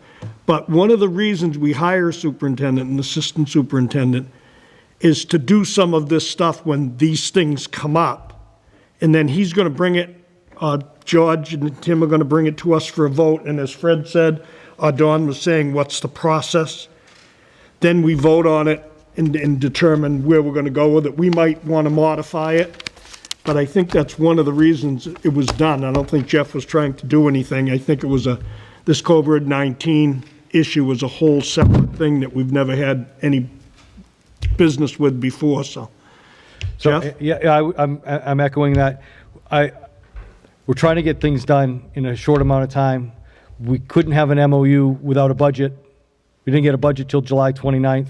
We actually didn't get a budget till August 16th. So we had a lot of conversations about what an MOU would look like from the teacher perspective. And really, the teachers were asking us our expectations of what we expect in a classroom when they return. So that was the piece of that. We can have more committee meetings, and I will engage when we need to engage. This is something that I'm very happy with the conversations. We're not Randolph who were picketing today. We're not other folks that were picketing today. The relationship with our association has been extremely positive, and I will present that document as soon as the membership sees it and approves it, because they have a closed meeting. This is an open meeting that folks would be able to see this document before the membership. As soon as they approve it, I'll get it out to you guys. As soon as they're comfortable with us, I'll email it to you folks to start looking at it and seeing what we've actually put together. Right. So I'm good with that. Again, there's nothing there that we're trying to keep secret. As soon as we open it up, we will. It's been the conversation with these guys to make sure there's nothing outside. It's the contract, but modifying it within the course of the school day, of the working day. So I hear what you're saying, and you'll get that as soon as I can. All set on that? I am. Everyone else? Yes. Question? Good. School committee engagement focus. There's been discussions from members and about our engagement and how we're going to move forward, sort of a long-range plan, I guess, of how we're going to focus our engagement with community, with the school district. I mean, this is the way we do it here, but I think we have a giant opportunity with the last two big town meetings, probably the two biggest town meetings in history other than when Hanson was trying to build a school. So we have some great momentum, and it'd be nice if we could come up with some members with ideas on how we can keep our engagement with our school committee, how we can do it, and we maybe should take a whole meeting and just discuss how we're going to have engagement with the community and stay engaged. Jeff, your Yeah, thoughts? I was gonna jump on that. I also want to open that up to the follow-up with having the school committee come up with goals, so the engagement could be a school committee goal as well, working along with our strategic plan. And once we can get the strategic plan and start looking at the vision, COVID-related and post-COVID, I think that's something, if the committee can take a full meeting out, and maybe it's not a regular meeting, it's an additional meeting, that we can start talking about the engagement piece of it, building on the momentum of our district, and then coming up with goals that will help me in the strategic plan, and even in my goal planning, to make sure that we're all moving in the same way. I don't believe the school committee has ever developed their own goals. Not since we've talked in my tenure, and maybe George's. I haven't heard about school committee goals that can align with my goals, and we can have those continuous conversations. So I think moving this forward in a further meeting, and we just brought it up today, because I want to keep this fresh as we continue along. We tend to get bogged down in budget. I want to start focusing in on how school's going, and then where do we want to be? Instead of just going back. Last year, since I've been superintendent, I think we've talked about education for a couple hours. Out of the hours that we spent here, it's focused on budget. Budget is extremely important to drive education, but that's not the only thing we do. We want to highlight where we are, and we want to continue to keep that dialogue going at these meetings. So Mr. Howard had brought that up at a meeting in the spring. I want to keep that conversation going, and I think it's driven by this committee in partnership with George and myself and my leadership team to see where we want to go. That was just a So statement. if everybody could come up with some theories or some thoughts on how to stay engaged or get better engaged with the community, because I agree with everybody, and Chris is the one who brought this up. We get run over with the budget bus, and it seems like we fight the budget 8 or 10 months out of the year, when really a lot of our things that we're supposed to be doing is how to make this school district better, how to maybe add programs, how to have a long-range plan and see if this committee is getting closer to their goals or further away.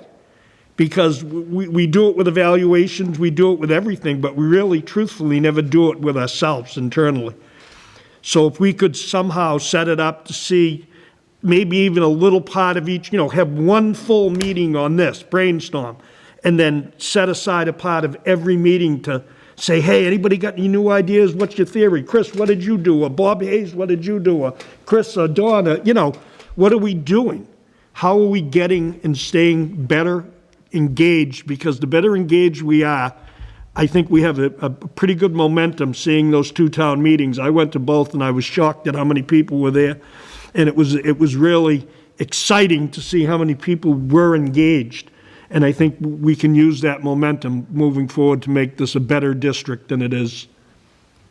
So, Chris, did you have anything that you'd like to add, seeing as you brought this up? Yep. So I think you presented it well. I think that's kind of what I've been asking to get on the agenda for a while now. So I appreciate it coming on. And so the document that I had sent both of you guys, what I was suggesting was maybe we come together with some questions and then use that as an opportunity to do exactly what you described, from the document in terms of how do we engage the communities, what have we been doing, where are we today, and where should we go, but maybe do that thoughtfully. So I'd be happy to share that document subsequently. You guys can share it. Michelle's has it. And then from there, we could take that document and kind of come up with, what I was suggesting was, let's not just go into something haphazardly, let's kind of come up with a construct that would work in terms of what are the things we want to cover, then take that away, all think about it, and then come to a meeting and actually talk through it. So, it's not just hey, 5 minutes before the meeting, Steve, what do you think? Let's take some time to build something. So maybe there's something we can do together. But I love the concept of, yes, let's take a full meeting to talk about engaging the communities, both how we do that collectively, individually, the tools we use, the technology we use. There's probably some better things we can do in terms of demonstrating to the citizens of Whitman and Hanson the return on their educational investment, so. Even including, maybe, Chris, both boards of selectmen, both finance. How do we better engage with them? How do we do better at what we do? Because if we do better, students do better, and that's what our job is, to better the district, the students, so. On that note, if we can do that and plan, one of the issues I have in that engagement is I'm only going to the boards of selectmen and the FinComs during budget season and reacting. So if we have a goal as a committee to reach out as small group or large group or superintendent and assistant superintendent leadership team to our stakeholders, I'm all for. So we're just not reacting, we're proactive on that. So I think it's a great opportunity for us to grow. Good, Dawn? I agree, Jeff, and I think that we can support you in that. You shouldn't be the only face of the district at those meetings, right? We can attend and be the face along with you or in place of you, and not just the meeting that you're invited because it's WHRSD budget. There are other meetings, so. Agreed, and we're always going there for a reason. I'd like to be part of the solution prior to the reaction, or the planning piece. So your homework, before I entertain a motion, everybody's getting homework this year, is to remotely Remote home. figure out how we're gonna get better. I'd entertain a motion to Just one more adjourn. thing, I Yeah, got go good ahead. news. I got good news today, and I just wanted to share it. It went to we're an exemplar program again in our after-school program. So, dear Maureen, congratulations. The Department of Elementary and Secondary Education is pleased to let you know that the Whitman Hanson Regional School District was awarded the FY21 FC 646 Exemplary Program Grant for our regional high school. That's our after-school program. That's our 21st century. We are an exemplar again, thanks to Maureen Leonard. That was a position I had to cut in the budget. It is back, and it's an exemplar. So I wanted to give her and her group a shout out. Those are for our students that are not traditional and need a little extra help. And it's been something we've had since 2010. We've been an exemplar almost every year. We're an exemplar again. So I just wanted the committee to know that that was a position that was on the block, and it's now back. Thank you. Can we say Dawn? thank you to the teachers showing up tomorrow? What, Dawn? Can we say thank you to the teachers first day tomorrow? Yeah, Again. yeah. Good luck. I'll share that information. We will not have a traditional district opening with the bells and whistles, but we'll be bouncing around, and I'll share the committee's good luck Yeah. on the next couple days. Kids aren't coming in, so it's a total shift for us. We're used to opening in kids the next couple days. It's a shift, but I'll extend the school committee's best wishes and thanks for what they're doing in the next couple days. I'd entertain a motion to adjourn. So moved. Second. All those in favor? Unanimous. Good night, everyone. Thank you very much.